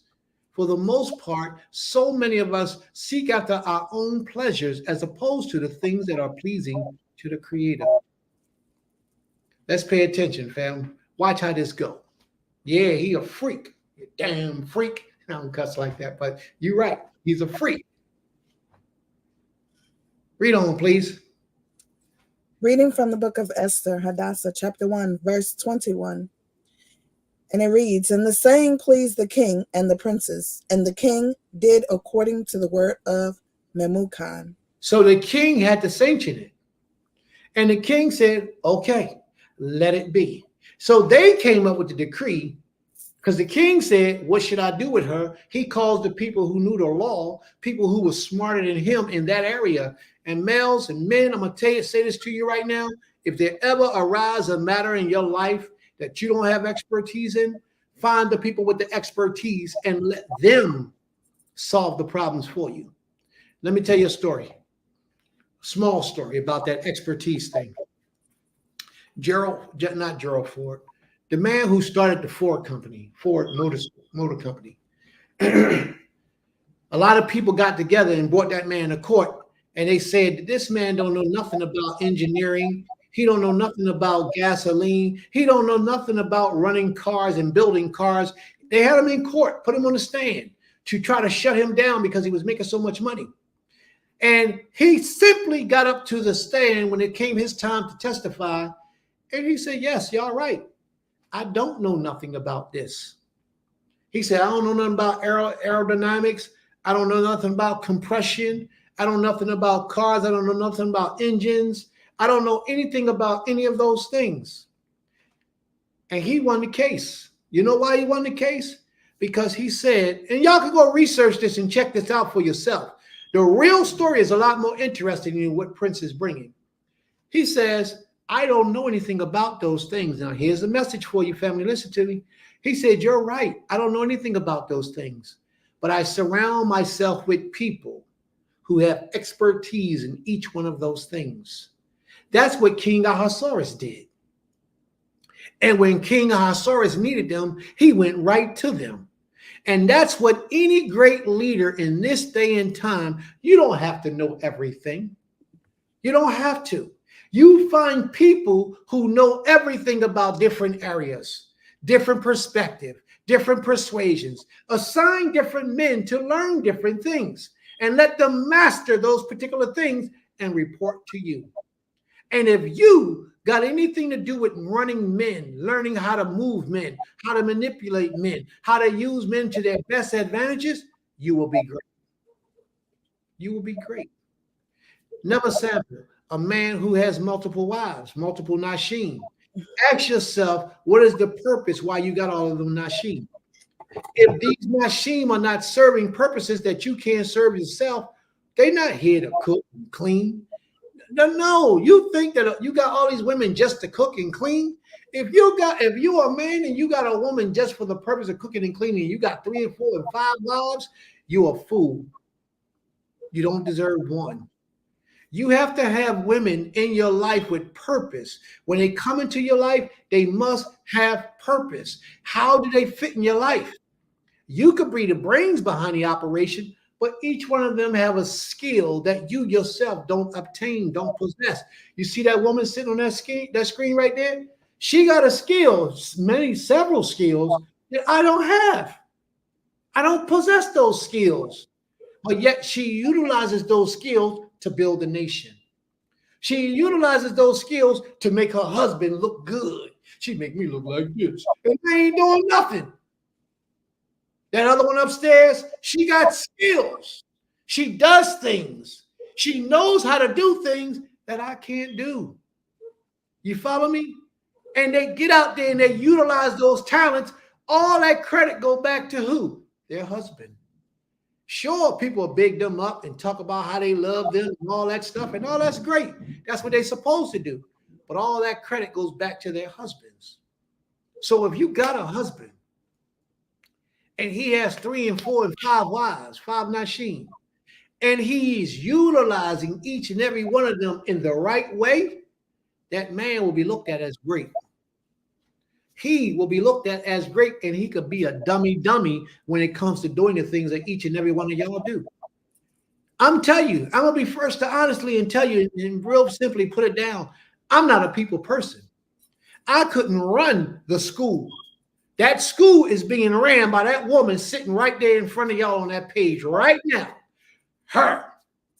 She gets that done, not me. I couldn't be out there doing the things in the community that she's doing. That's not me. That's not my character. And I recognize that. So I take a back seat and I let her go do what she do. And she does a hell of a job doing it. Do you understand? You ain't got to be the man up in everybody's face just to show you the man. You could be the man don't nobody even know about and still be the man. Because it ain't who knows you or how many people you get to see. It's about the effectiveness that you are bringing about. What are you achieving? What are you getting done? Now, right now, when y'all talk about Prince, all y'all hear, well, Prince got a school, Prince got all this land, Prince got a community, Prince got a temple, Prince got all this stuff. Well, Prince would be nothing if the people who got all and did all and make those things happen wasn't in play. Prince would just be a young man standing in the ghetto looking silly in the hood. But it's the people that you surround yourself with who has the expertise, who has the knowledge, who knows how to get things done. You just can orchestrate people. You might have that talent where you can command people to do certain things a certain way and it's getting done. You might have that talent, that skill, that trade. And then if you have that and you got multiple Nashim, ask yourself, what purpose does this woman, that woman serve in your life?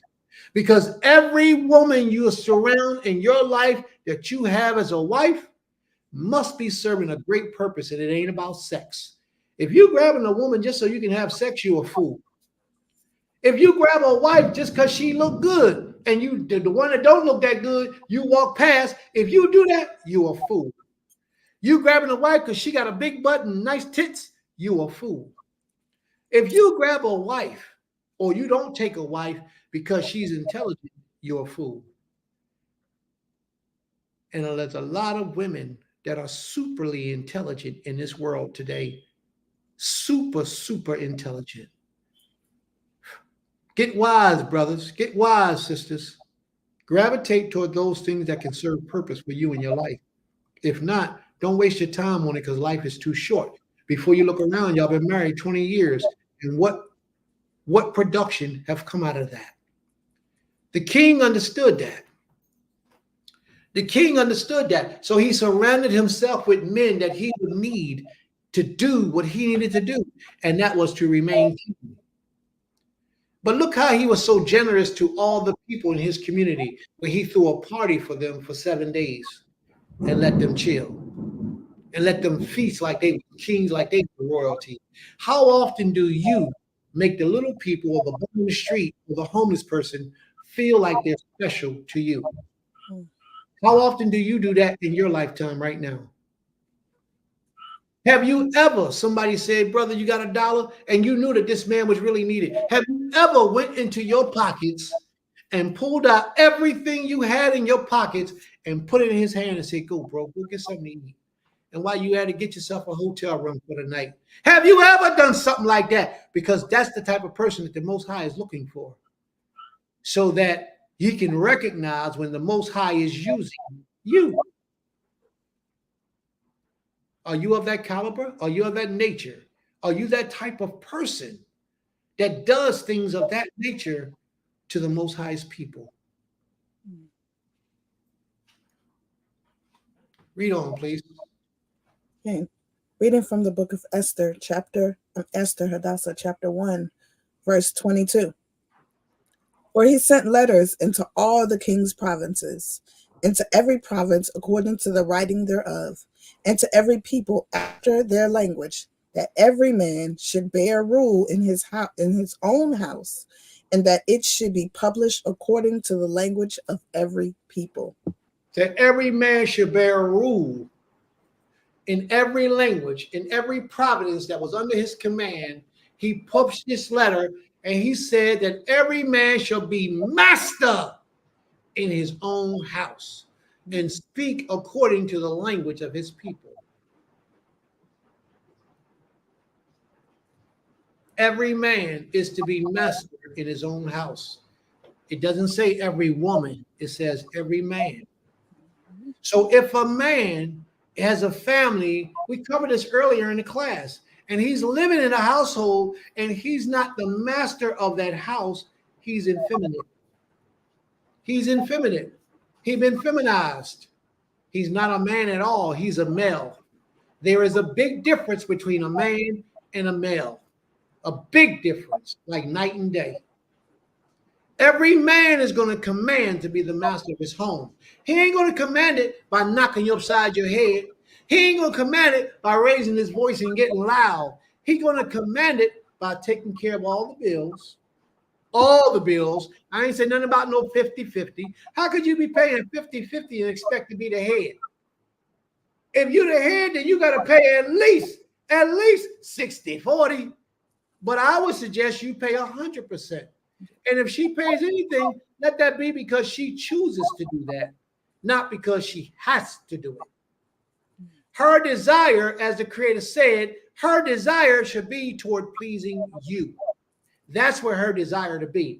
Not toward going out and get a job to please the white man. I mean, I didn't even say the white man. Scratch that skirt. Her job shouldn't be going out to please another man. Her job should be to please you. The only time her job is to please that man, another man outside of you, is if that man is the head of your kingdom. If that man is the king, or even if that man is the spiritual leader in that organization. And even in that, there's a certain limitation to how far she can go without disrespecting her husband and showing respect to another man. Even in that, there's a degree and a level that she can go to. So you got to be careful. A lot of males get it twisted. A lot of males say, no, you don't worry about it. He's a spiritual leader, but you ain't got to do nothing. You do what I tell you to do. A lot of males get offended when somebody has command over them in their house and their house begin to follow after what that man has said. I understand to a degree, but whoever you decide to walk with in leadership, you should be in perfect alignment with his will so that your house is not disrespected. What do I mean? If the leadership say don't eat chicken, then you shouldn't be in your house eating chicken, telling your wife, I don't care what they say, we're going to eat chicken anyway. We're going to tear this chicken up. Just don't throw the packs in the trash. I'm going to put them in my trunk so I can take them to the garbage disposal myself personally to get rid of them. If the leadership says don't, then you shouldn't.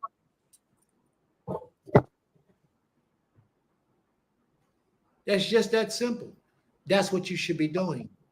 If you got a problem with leadership, you shouldn't be a part of his community. You shouldn't be underneath his leadership. You should be doing your own thing so you could be in position to eat chicken. All right, Ima, let's go. Yeah, just don't tell him. Don't tell Prince what we're doing, y'all. All right? Don't let Prince know. Well, we're going to tear some turkey up tonight. And get a dog the bones so the dog eat the bones up so nobody won't see it. Just throw it over the fence. Tear that turkey up. I like cow.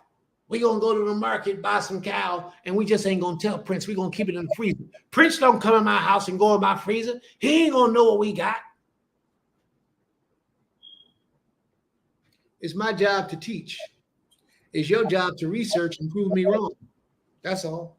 Mm-hmm. If you can't prove me wrong, then you should best bet you should be along with the bandwagon and go along for the ride until the day comes that you see that I'm not doing what I teach. And when that time comes, you pull my coat and you say, hey, Prince, you said such and such, but you doing this.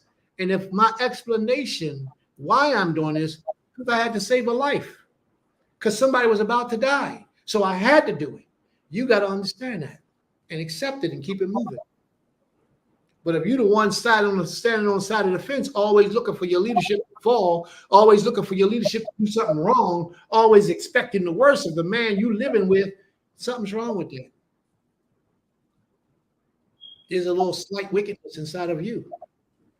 What you should be doing is trying to uplift your leader, trying to get a message across to your leader so that he doesn't slip. Read on, babe, please. Let's go. Okay.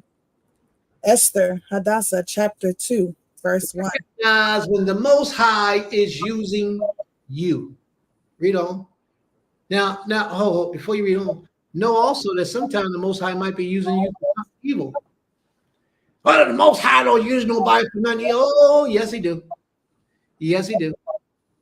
Recognize sometime when the Most High is using you something evil. So why? So you can go to the Father and repent and ask him to stop. Forgive me. Because I recognize what this is and this is not good. Please forgive me, Abby. And a lot of people, that just went over your head. Well, go read Isaiah 45 if you don't believe me, and you'll see. Everybody want to give credit to the devil and Satan like he done did something. He can't do nothing that he want to do unless the Most High allows it. The Most High said, I create peace. I create war. I create good. I create evil. I, the Most High, do all these things. But the Christians overlooked that and said it was the devil. Said Satan did it. Satan ain't got nothing to do. Satan like, yo, man, get that. Why y'all trying to get after me? That's what Satan's saying. Why y'all giving me all that? I ain't did that. Satan knows. When there's a death in the city, the Most High says, there's not a death in the city that I don't cause. The Creator said that. But as soon as somebody died, oh, Satan had his way with him. It ain't got nothing to do with Satan. Please, Ima, read on and save me from this conversation, please. Yes. Esther, Hadassah, chapter 2, verse 1. After these things, when the wrath of King Ahasuerus was appeased, he remembered Vashti and what she had done and what was decreed against her. Then said the king... Hold up. After he was really in love, right? And he was really desiring her, but he kicked her out. He put her out, gave her the boot. You got to go. Sometimes, and this is real. I'm glad they put that point in there too. This is real with real men. Mm-hmm. Sometimes you have to do what's right over what you want to do. You'll have a desire to want to do something, but you cannot do it because it's not righteous. It's not right. It's not the best thing to do. So therefore, you have to put your desires to the side. Part of the problem today is not enough of us are putting our desires to the side. We putting righteousness to the side and we giving in to our desires. That's what's wrong with a lot of us today. And that shouldn't be done. It shouldn't be done. We should always give in to righteousness. You be wanting to do something and you say, well, wait a minute. That's evil. That's wicked. That's a sin. I can't do that. You might be feeling a certain kind of way one day. You know that your wife is Nida, or just Nida, the cycle, the flow just stopped, but yet she's still within her days of uncured. You come into your mind, you know what? Her time is, she ain't flowing no more. So, but she ain't clean yet either, because tomorrow night is the day for her to be clean. Tomorrow night. But this the day before her cleaning this, and you might be feeling some kind of way, and you all of a sudden trying to figure out what to do in your mind. I could do that. I only be clean until the sun go down. I only be unclean. I only be unclean till the sun go down. So I might as well just go ahead and get my thing off and go ahead and do what I want to do. That's wickedness. A man should learn. As a matter of fact, if you haven't learned, then we can't say you're a man, because that's how men move. Men move by putting their desires to the side and doing what is right. Males would give into their pleasures and their desires and put their righteousness to the back burner and try to ask the Creator for forgiveness and try to make it up another day. But the Most High sees everything that you do. He does. And he knows everything that you do. Read on, please. Verse 2. Then said the king's servants that ministered unto him, let there be fair young virgins sought for the king. Wait a minute. Hold up. Wait a minute. Is that word Betula? Oh, man. Is that word Naera, Betula?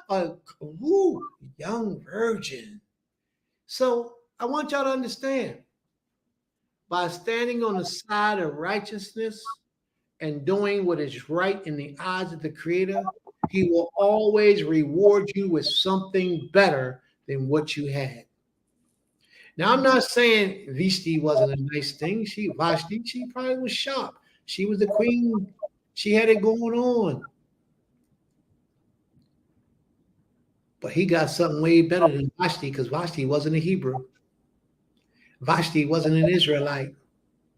And he got a young virgin Hebrew Israelite out of the tribe of Benjamin. Beautiful young lady is what he got. Read on, please. So what am I saying before she read on? What am I saying? I'm saying it's worth the wait to deprive yourself of your desires to give the Creator by way of righteousness and doing righteously before him. It's worth the wait. And he will reward you for those things, because you recognize when you was being used by the Most High. Recognize when the Most High is using you. Read on, please. Verse 3. And let the king appoint officers in all the provinces of his kingdom, that they may gather together all the fair young virgins unto Shushan the palace, to the house of the women, unto the custody of Hege, the king's chamberlain, keeper of the women, and let things for purification be given them. Oh man, you just talked about so much stuff. I want you to read all the way to the end of 4. You know, you talked, man, you covered a whole lot of things, and we get ready to drop these jewels. Go ahead, Amy. Read on. 4. And let the maiden which pleaseth the king be queen instead of Vashti.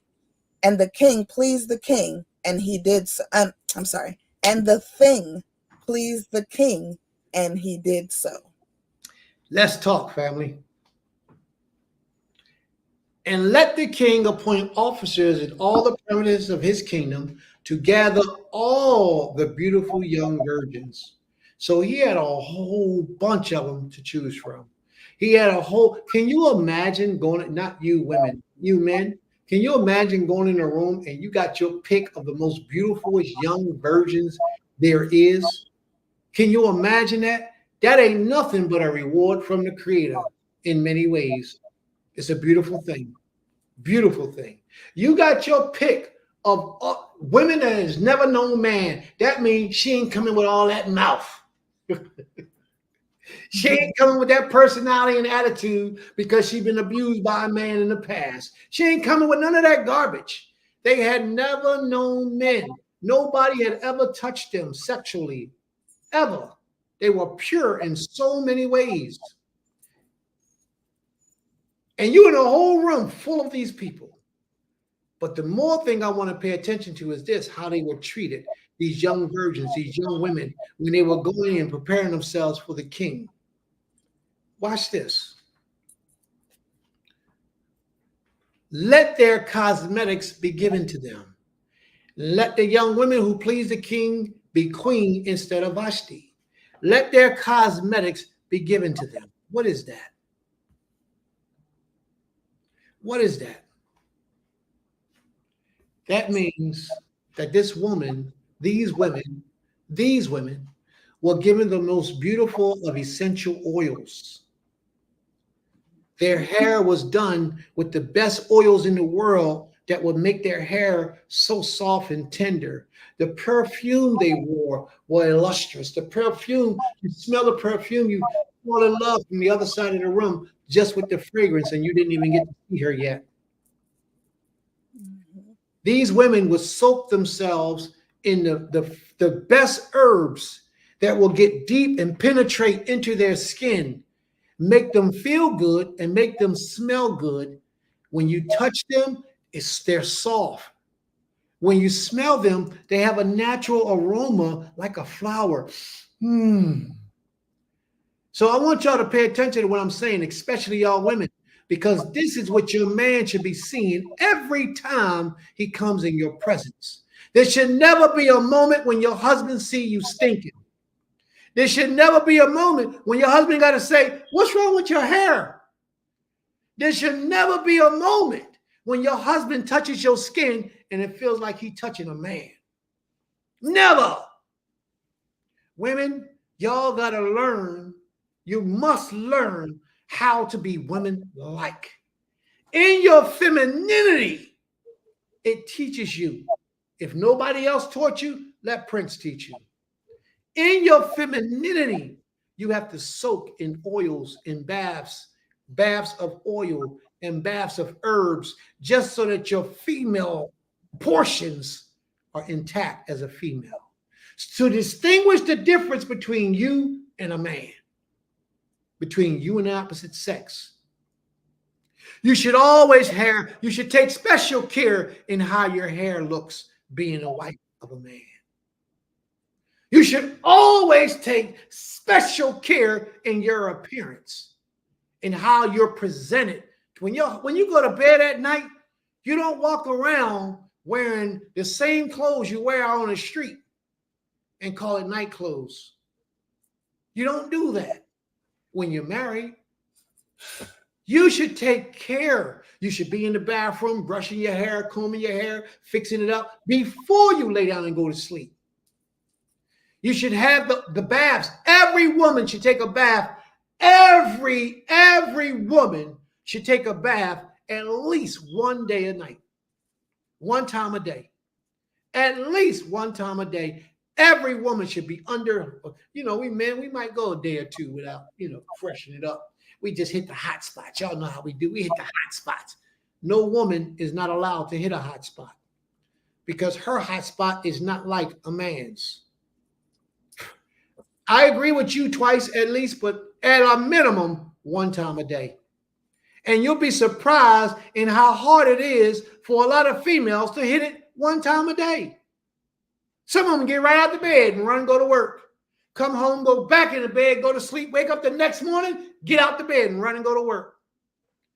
And somewhere along the middle of that, you know what? I ain't took a bath in 2 days. Let me go hit a hot shot real quick and go lay with my husband. No, you're not doing him a great service because you think you're giving him something. That thing ain't right. Your skin should be like soft like butter. You know how you put your hand on butter and you get that little dimple? That's how your skin should be. And don't let your feet be crusty. That's the problem with a lot of our women. They got dirty feet. Their feet is crusty, but yet the men, the males that they with, their husbands, they don't take special care and consideration to play with their women's feet.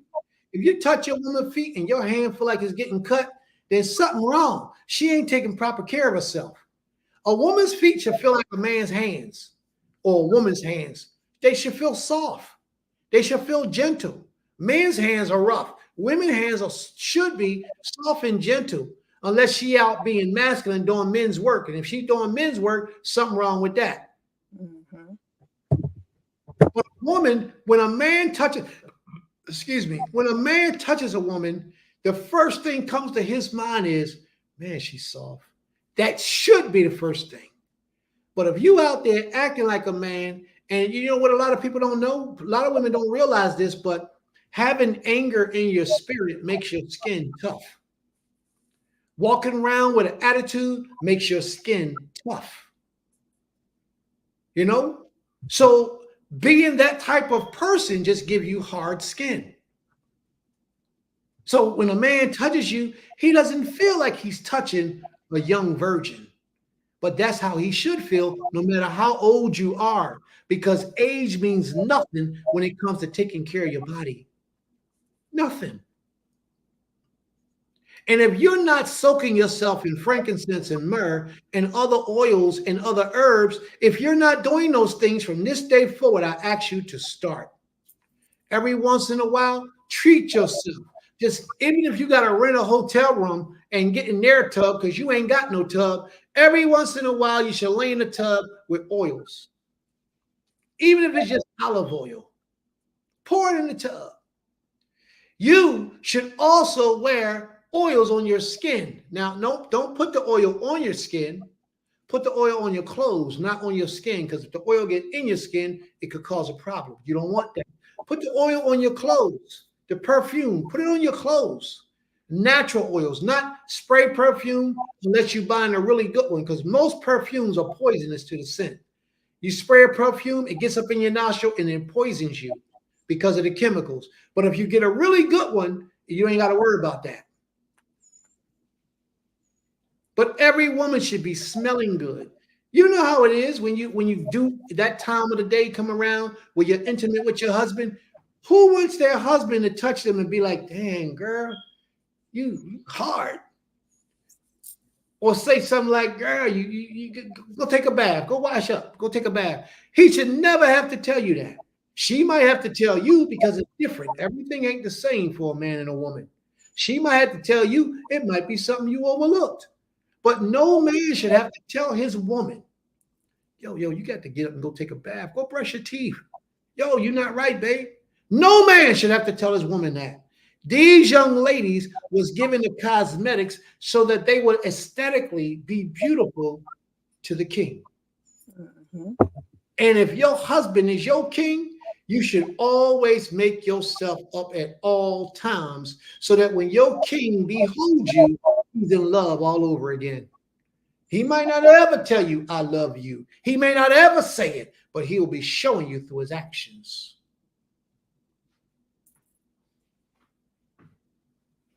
Understand what I'm saying. Prince just dropped some jewels. Some of y'all women that ain't got no man, that might be the reason why you ain't got no man. Because you didn't know how to keep your temple. You didn't keep your temple right. So you allow evil spirits to get up into the most holy place you got, and it wasn't no good. That might be why you ain't got a man, because you drove him off. You didn't play with him. Let me say it this way. You didn't bewitch him. Yeah, I said it. You didn't bewitch him. What am I saying? Women, y'all don't know y'all power. Y'all don't know the power that you possess. When a man touches you and is feeling good, and you're soft and gentle, he caresses your feet or your legs or your hands or your arm, and it feels good to him. When a man comes into your presence and he smells a beautiful aroma, you bewitched him. His mind just goes into a different place. He becomes more attracted to you. You become more desirable. And when he ain't in your presence, he feels and he thinks about you. If another woman looking like a dime, she could be a beautiful young Halle Berry, beautiful young woman. She walked past with the same perfume you got on. He ain't even paying her no mind. He thinking about you if you do it right. Prince be trying to tell y'all, but y'all don't always be listening.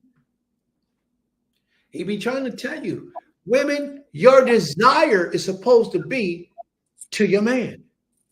What does that mean?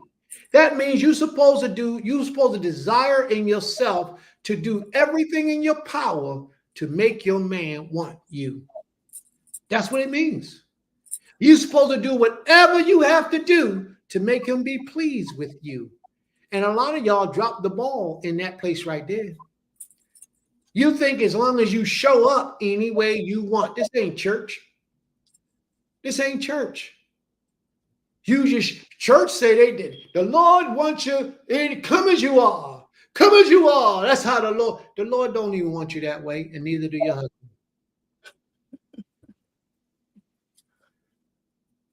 I'm telling you, put some work into your personal body, your personal smell, your aroma, your attitude. Put some work on yourself and watch how the man is drawn to you. Watch how his whole attitude changes when he comes into your presence. Have your hair looking good. Have your skin oiled. I don't know how many times I got to tell you, and I'm going to go ahead and move on, but I don't know how many times I got to tell you that when you look at a woman's legs and they ashy, it's a major turnoff. I don't care how fine she is, how good she look. Ankles is ashy. And y'all know how y'all sisters like to wear those sandals. And you got white feet and you're a black woman. Because you ain't take the time to properly manicure yourself, lotion yourself, oil yourself, and take good care of yourself. No lotion. Please strike that word. Get the lotion out of there because lotion is poison. You didn't take the time to properly oil yourself. Therefore, when you don't properly oil yourself, you got issues. The brother say, read Deuteronomy 28 and 16. I like the book of Isaiah, chapter 3. When Isaiah in chapter 3 talks about how the women conducted themselves, how they wore fine ornaments and jewels, and they walked with a prinkling to them, a tinkling. They were women who took care of themselves. But most women today, they that ancient thing right there. Got all that. So if you can, go to Deuteronomy 28 and verse 16 and read that and see what my brothers say. Come on, Ima, let's go.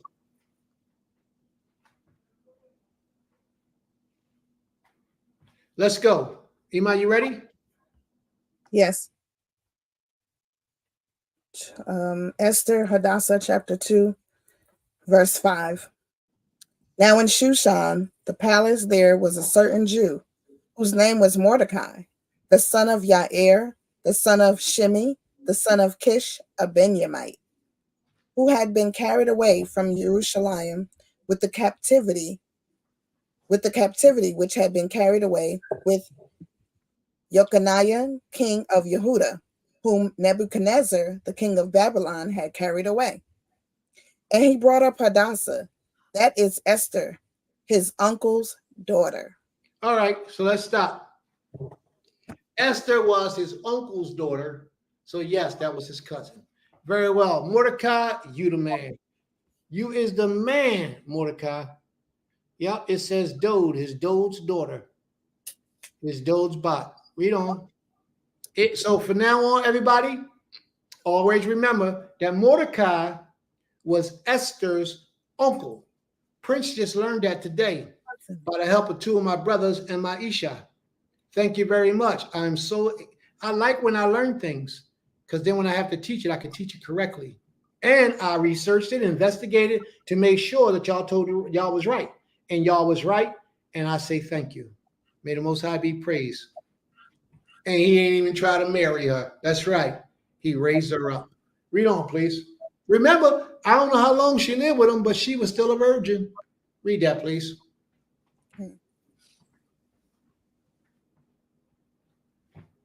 So, and he brought up Hadassah, that is Esther. That's where you at, please. Okay, I'm in Esther chapter 2, verse 7. Verse 7. And he brought up Hadassah, that is Esther, his uncle's daughter, his cousin. For she had neither father nor mother, and the maid was fair and beautiful, whom Mordecai, when her father and mother were dead, took for his own daughter. Wow. Mordecai was a big man. That takes a real man to do something on that level. When her mother and father had died, Mordecai took her to himself as a daughter. That's beautiful. That's the type of stuff that we teach here at Beautyland at Temple Kepharim. In Beautyland, Temple Kepharim, those are the type of things we talk about. Read on, please. Verse 8. So it came to pass when the king's commandment and his decree was heard, and when many maidens were gathered together unto Shushan the palace, to the custody of Haggai, that Esther was brought also unto the king's house, to the custody of Haggai, keeper of the women. And the maiden pleased him, and she obtained kindness of him. And he speedily gave her things for purification, with such things as belonged to her, and 7 maidens, which were... Hold up. It says, and a young woman pleased him and won his favor. I ain't see the part about her uncle, her cousin, telling her, this is your name, Esther. Don't say that name. And that must have came later. I think that did come later. All right. But I want to get to this part. And he quickly provided her with her cosmetics. Now, I want to point that part out. Do y'all see what just took place? Okay. The king provided the woman with those essential oils. The king provided the women with those special fragrances.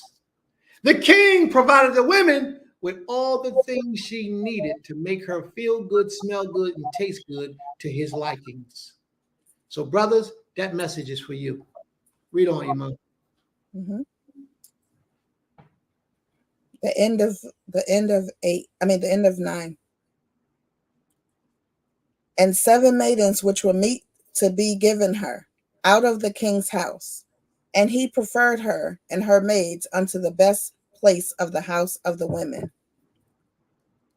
Esther had not showed her people nor her kindred, for Mordecai had charged her that she should not show it. Verse 11. And Mordecai walked every day before the court of the women's house to know how Esther did and what should become of her. Now, at this particular time, Hadassah, Esther, did not recognize when the Most High was using her. She was more so thought that this was a punishment, being stripped from your family, taken to the king's house to be his wife or a possible candidate, because a lot of those times the king will have 100 wives and don't know none of them. He won't have intercourse with any of them. So that meant she will grow into her old age possibly and never know what it feels like to bear children. You follow me? Sometimes that happened. There's no way a man can have 1,000 wives and lay with all of his wives and impregnated several of them. It just don't happen that way. He would have 1,000 wives and still maintaining the rulership of a kingdom.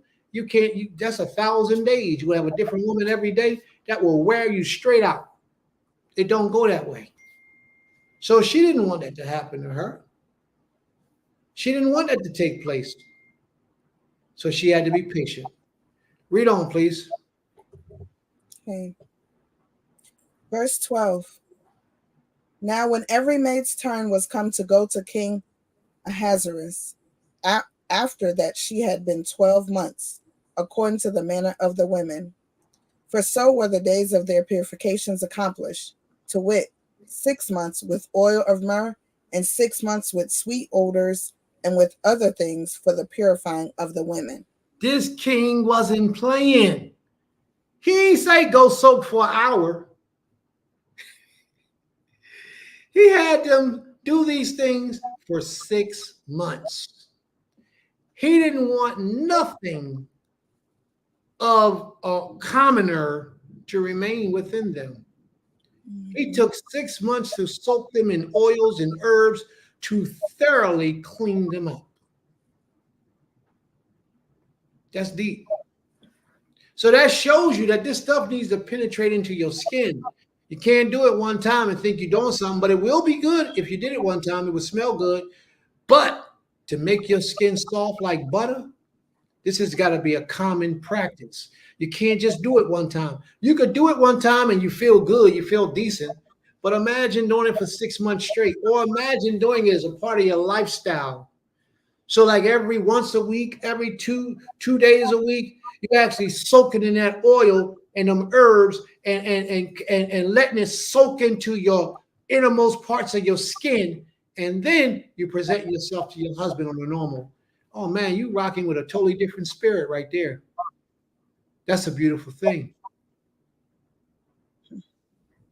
She did it with 6 months of oil of myrrh and 6 months with spices and ointments. That's a beautiful thing. He said, I don't want to smell the odor. Absolutely. He smelt them girls on the other side of his castle. That's how good they were smelling. Read on, please. Verse 13. Then thus came every maiden unto the king. Whatsoever she desired was given her to go with her out of the house of the women unto the king's house. Verse 14. In the evening she went, and on the morrow she returned into the second house of the women to the custody of... That wasn't a fair translation.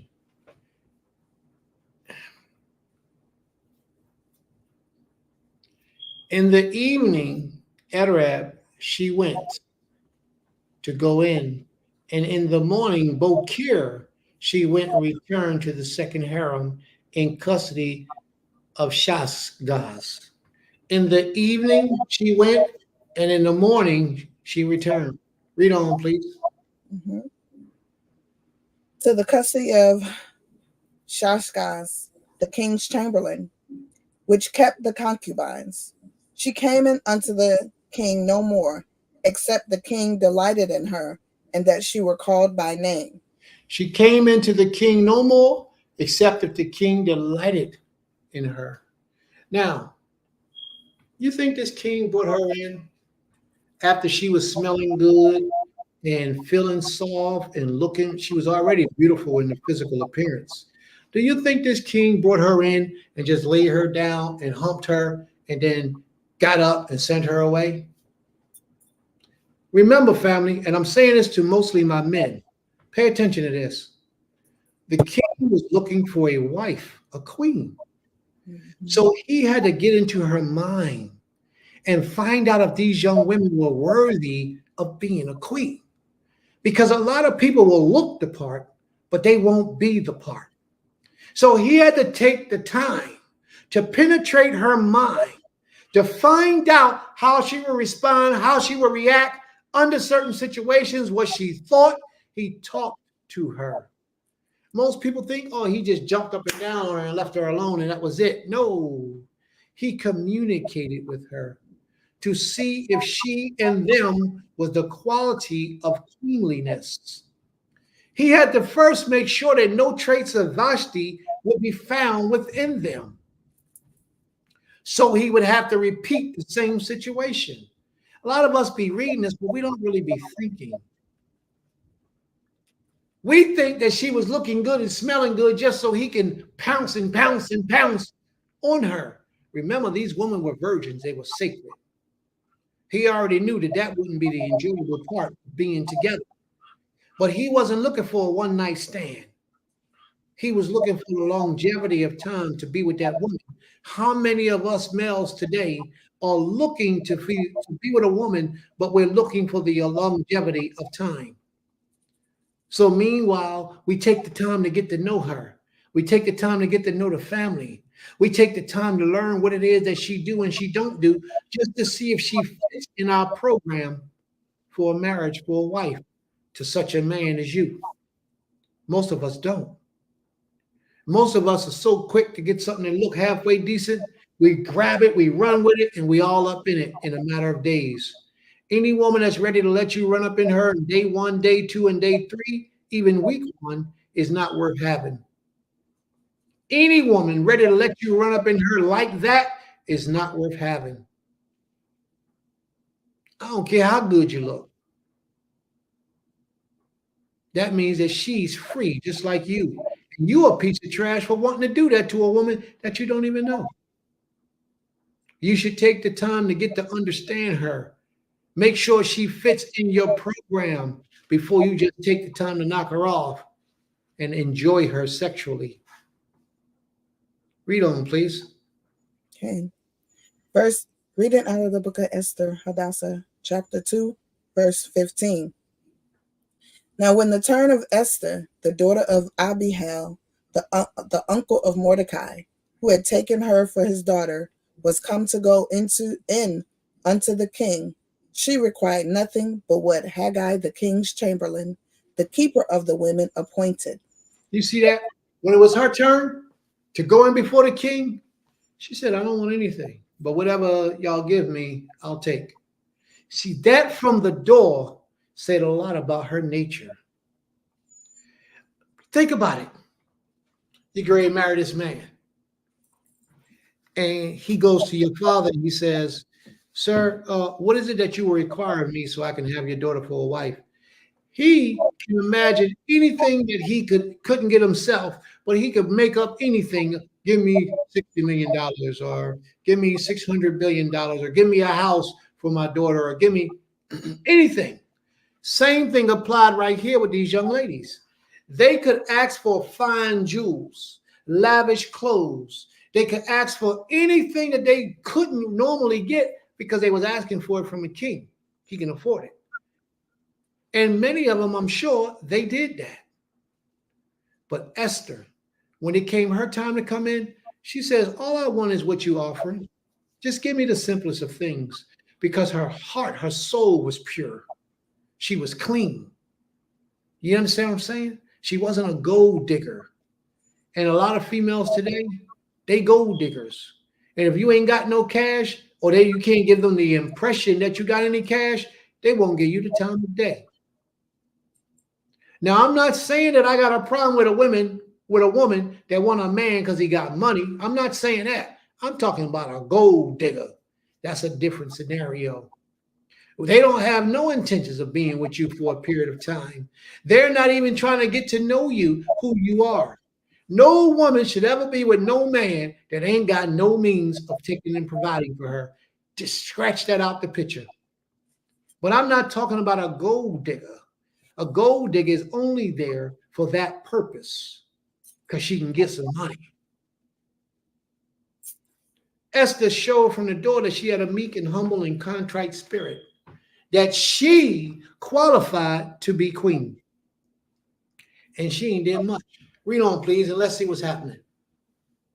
The end of verse 15.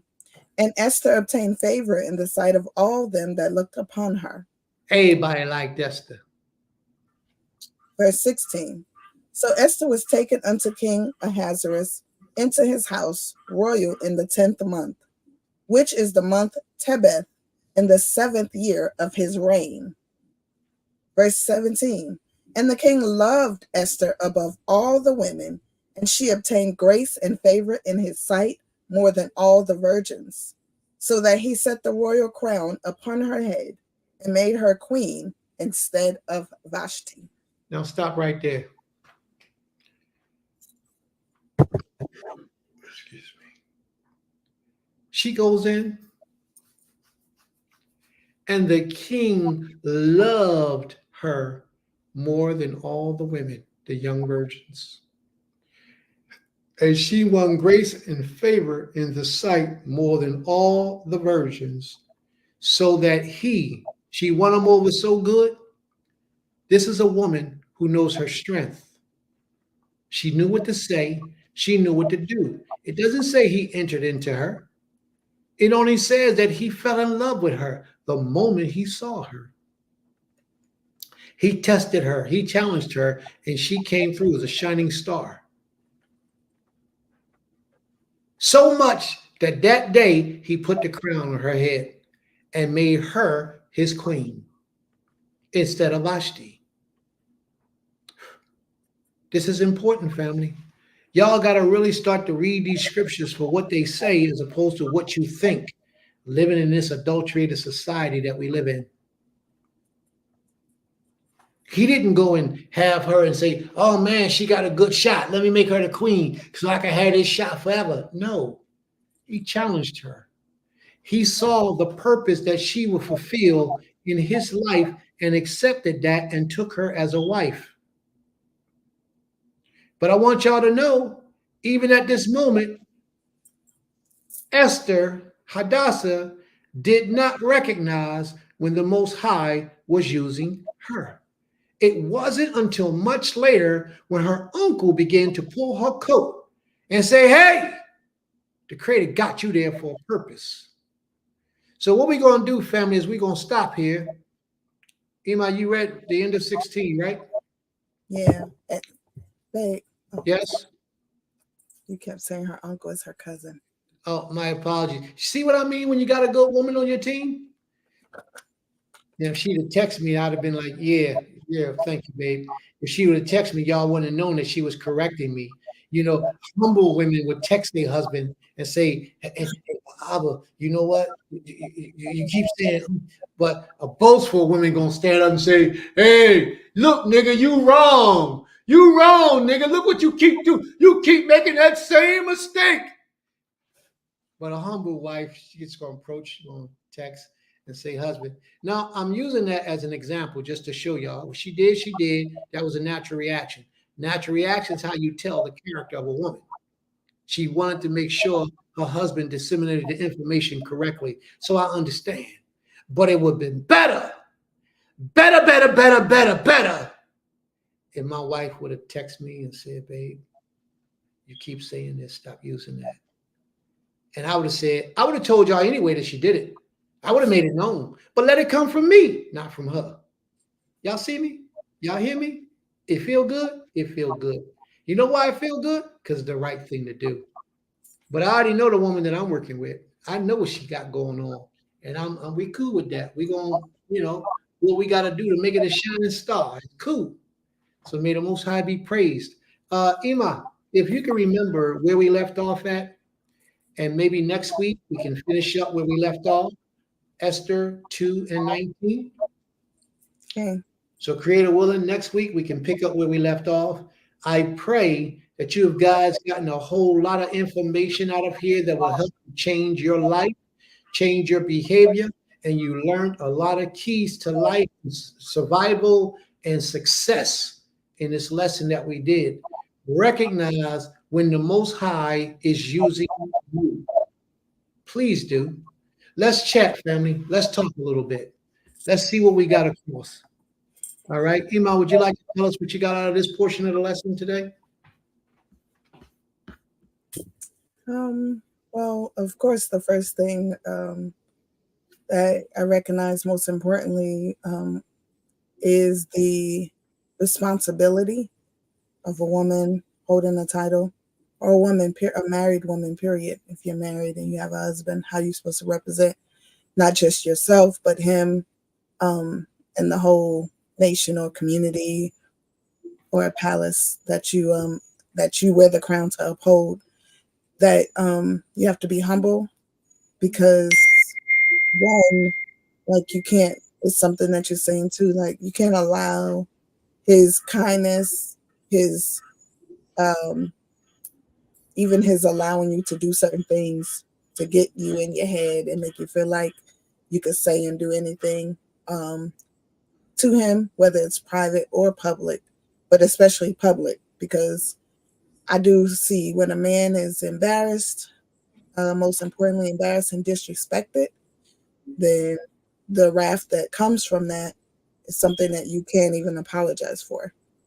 Well, you can, but it's not going to change how he sees you and the place that he puts you in. Secondly, it's very important that a woman, when she does, if she is blessed to be married to a man of nobility, that she understands that role and the sacrifices that she has to do with that role. Like there's no taking breaks sometimes. There's no, wanting to just step aside. Like your role, you're always on duty and on call, just as your husband is. Because if he has to go away from the city, the place, or wherever you all reign, and you are there, he leaves you there in his stead in so many ways. You still have to walk with that title and be responsible and accountable for the people. The other thing is you can be replaced, like just that simple. And it's a simple act of dishonor, disrespect to the creator, to him, to yourself, can remove you from the whole scenario. And just understanding that you being in charge, being in that light, you represent, and you are an image, a mentor at times to the other women of how to be, what to be, when to act, when not to, and how to be, presentable, be a true daughter of righteousness and a daughter of Zion. So it's so many jewels that were adorned in this lesson, especially how to take care of ourselves as women, how to be positive and righteous role models, and then just how to accept, when, like I said, when you do marry a person of that stature, you're no longer the person that you was before. And if you want to remain in that person, then you really shouldn't marry that person of stature, because your responsibility, if you're not ready, can be way bigger than you. And it could actually be overwhelming for you, and it could defeat you because you'll try to become something that you're not ready or not even desiring to really be. You just want to be with the man, but not the actual responsibilities that come with him. So that's pretty much what I got. That reminds me of the woman who wanted to get married but didn't want to be a wife. Hmm. Yeah. Same type of situation. Thank you, Ima. Greatly appreciate it. And I see that you are paying attention in today's class. But would you mind reading the comments from the group? Everybody, just type in the room what you got out of today's lesson, what it meant to you, what you learned, and how you're going to change from this day forward, moving forward in your service to the Creator and your service to each other. Okay.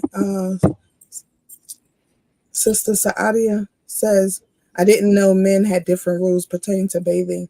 I can say I must have annoyed my ex partner because I love being clean, so I thought he should too. Okay, sis. May the Most High be praised. Abraham says, you got used to being a provider. Now you meet a provider but don't know how to humble. Mm. Yeah. May the Most High be praised. And Sister Anit says, this is one of my favorite stories, Prince. Once you agree to take on that role, it's important to understand the responsibility that you have within your family structure and the community. That's right. May the Most High be praised. Very good, sis. Sister TT says, Cain Hanasi, powerful lesson, Toda Rabah. May the Most High be praised. Sadia says, thank you, praise. Okay. Any more comments, family? Somebody in there? That's a bunch. You want me to read all those? Those were from like throughout the lesson. Okay, no problem. You ain't got to do nothing you don't want to do. That's not what Abba. I think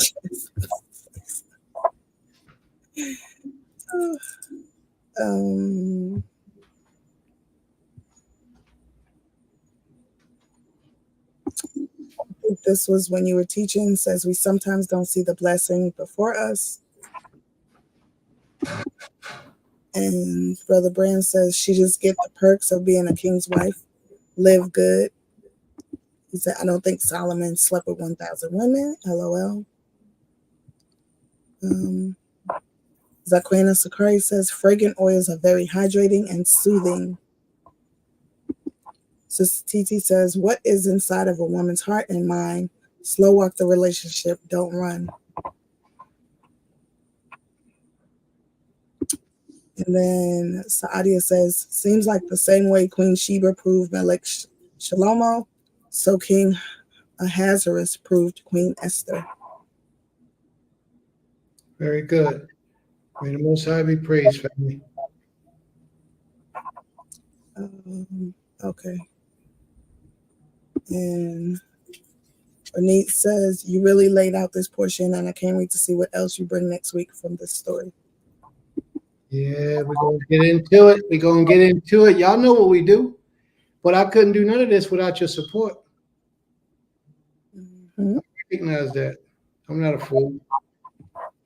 Thank you. Thank you all for coming, spending your day with us, spending your Shabbat with us, and especially to those of y'all who stayed here with us from this morning's class, came back at 4, to the evening class as well. We greatly, greatly appreciate the support and the love and the kindness that you share. All I ask is that the lessons that you learn, that you begin to incorporate these teachings in your life after you research and you begin to live differently. We have to reverse this curse. And the only way we're going to reverse this curse by getting involved and actually physically doing these things that we know we need to do. Ima, put your phone on mute, please. If you don't. We have to physically do these things. We can't talk about them. We can't sit back and watch somebody else do it. We have to physically, actively get engaged with doing these things. We have to. And in the moment that we do that, then all this stuff we have around us will change overnight. Unity will begin to take place. Order and structure will begin to happen. People will be disciplined in so many ways that they wasn't disciplined in before. So many things will begin to take place. But that's what we need. We need everyone to begin to live the life or these teachings that we teach about every Shabbat. To every one of us begin to live the life of these teachings and do which is right, pleasing, and acceptable in the sight of the Creator. All right. Are there any other comments or questions before we close out? I like to see this though, but what I do is I ask this, family. Everybody that is still here, can you like, share, and subscribe?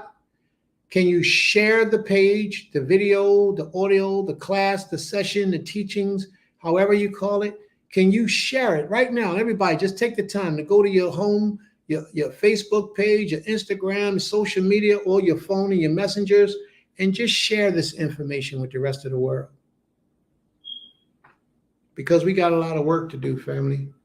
We have a lot of work to do. And every one of us is going to be helpful in performing these duties so that we can all recognize when the Most High is using us. We have to recognize when the Almighty is using us. So share, family. Share with those that you think could benefit from this message. May the Most High be praised. All right. Any other comments, Ima, before we close out? No, wait, we're closing out with prayer. Okay. At Rotsad Tefila, Aksha, Ani. Kobasere, Terabah.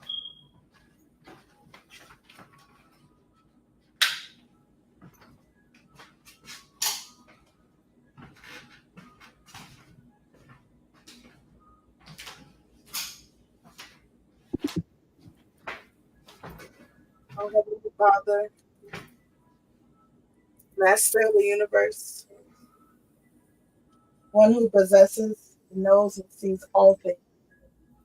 We humble ourselves as we prostrate ourselves, as we bow down unto you, asking for your permission to approach unto your holy throne.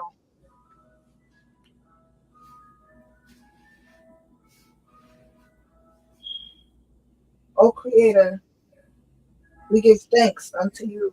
And we pray that you have allowed us to come before you. We thank you, O Creator, for this day, for this holy Shabbat day, this set apart day, a day that you have allowed for us to come and give you all the glory, all the honor, and all the praise. To be able to hear the words that you have left on record for us to obtain, to follow, to instruct, and to do on a daily basis. To read and listen to our teachers, our princes, teach us from what you have left on record. To open up our ears and our eyes, our hearts and our minds, to become better children of you, O Creator. Most High, we ask that you please forgive us for all of our sins and iniquities, those known and unknown. We ask, O Most High, that you put it in our hearts and our minds to not to repeat things of evil that we may have done in our past or that are doing in our present, and to rid ourselves of it. Most High, we ask that you continue to be with our community, those that live here on the land and those who are amongst us, O Creator, in the world outside of the community. Be with each and every one of us. Heal us, O Most High. Lift us up so that when we walk out of our doors amongst the world, that we carry your name on our lips, that we carry your name in our attitude and our posture. We carry your name in how we dress and how we put forward who we are, O Most High, in our mind. Most High, please be with Yeshua in the four corners of the earth, if it be your will. Most High, be with those who are in the sick beds, in the prison houses unjustly. Be with the fatherless, O Most High, and the widow. Be with the unsheltered. If it be your will, O Creator, please heal the sick, free the innocent, and cover those who are in need. Most High, I ask for you to be with all those who are in mourning, O Creator, at this time. I ask for you to lift up their spirits, if it be your will, O Most High, and comfort them with only the way you know how, O Creator. Most High, I ask that you continue to heal those who need healing spiritually, mentally, emotionally, and physically. Most High, I thank you for allowing my Abba to be able to get up and walk out on his 2 feet, even with the ailments that remain in him, O Creator, but that you bestowed his body with the strength to be able to continue on living. I ask that you strengthen all of us who are here to take care of him, O Creator, and that you give us the comfort and the ease, O Most High, within our hearts to do the job that you have placed on us. I thank you, Creator, for allowing myself, my twin brother, my son, one of my bonus daughters, or 2 of my bonus daughters, to celebrate our birthdays this past week, O Creator. To become better and better in the years that you allow us to be on this earth, O Most High. God shouldn't protect us if it be your will, especially our children who are not with us on a daily basis. Most High, be with all those who have babies in their womb at this time. Protect those babies, O Creator. Protect those mothers, O Most High. Most High, I ask that you be with our elders and allow us to gather, to glean from them in their present time, because once they are no longer here, O Most High, we don't have them anymore. that we sit at their feet and we learn from them, O Most High, and that they are willing to teach us and pass on the knowledge, wisdom, and understanding that they behold within themselves. Most High, I thank you for each and every person that is present today, whether it's right now or when they watch this video at a later time, that you give them, O Most High, the blessings and the praises that they may have deserved, O Most High, or they're working towards, O Creator.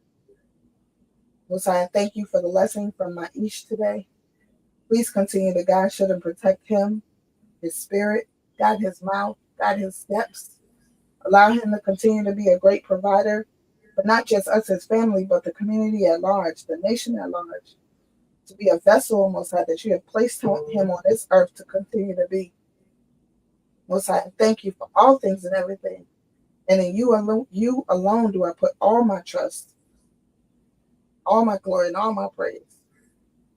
And unto you we all say, Toda Rabbah, Abi, Toda Rabbah, Salah. May the Most High be praised. All right, family. Thank you all for coming out again. Thank you all for sharing with us all the comments that you had, all the things that you got to speak on. And I pray that this message has touched you and penetrated into your soul and into your subconscious mind, that you walk in these lessons and these truths to allow you to get closer to the Most High. Unto the Most High belong all praise, all glory, and all honor. And I say to you all, Shabbat Shalom Lakim. Shabbat Shalom Lakah. May the Most High be praised. Hallelujah. Salah. Shabbat Shalom.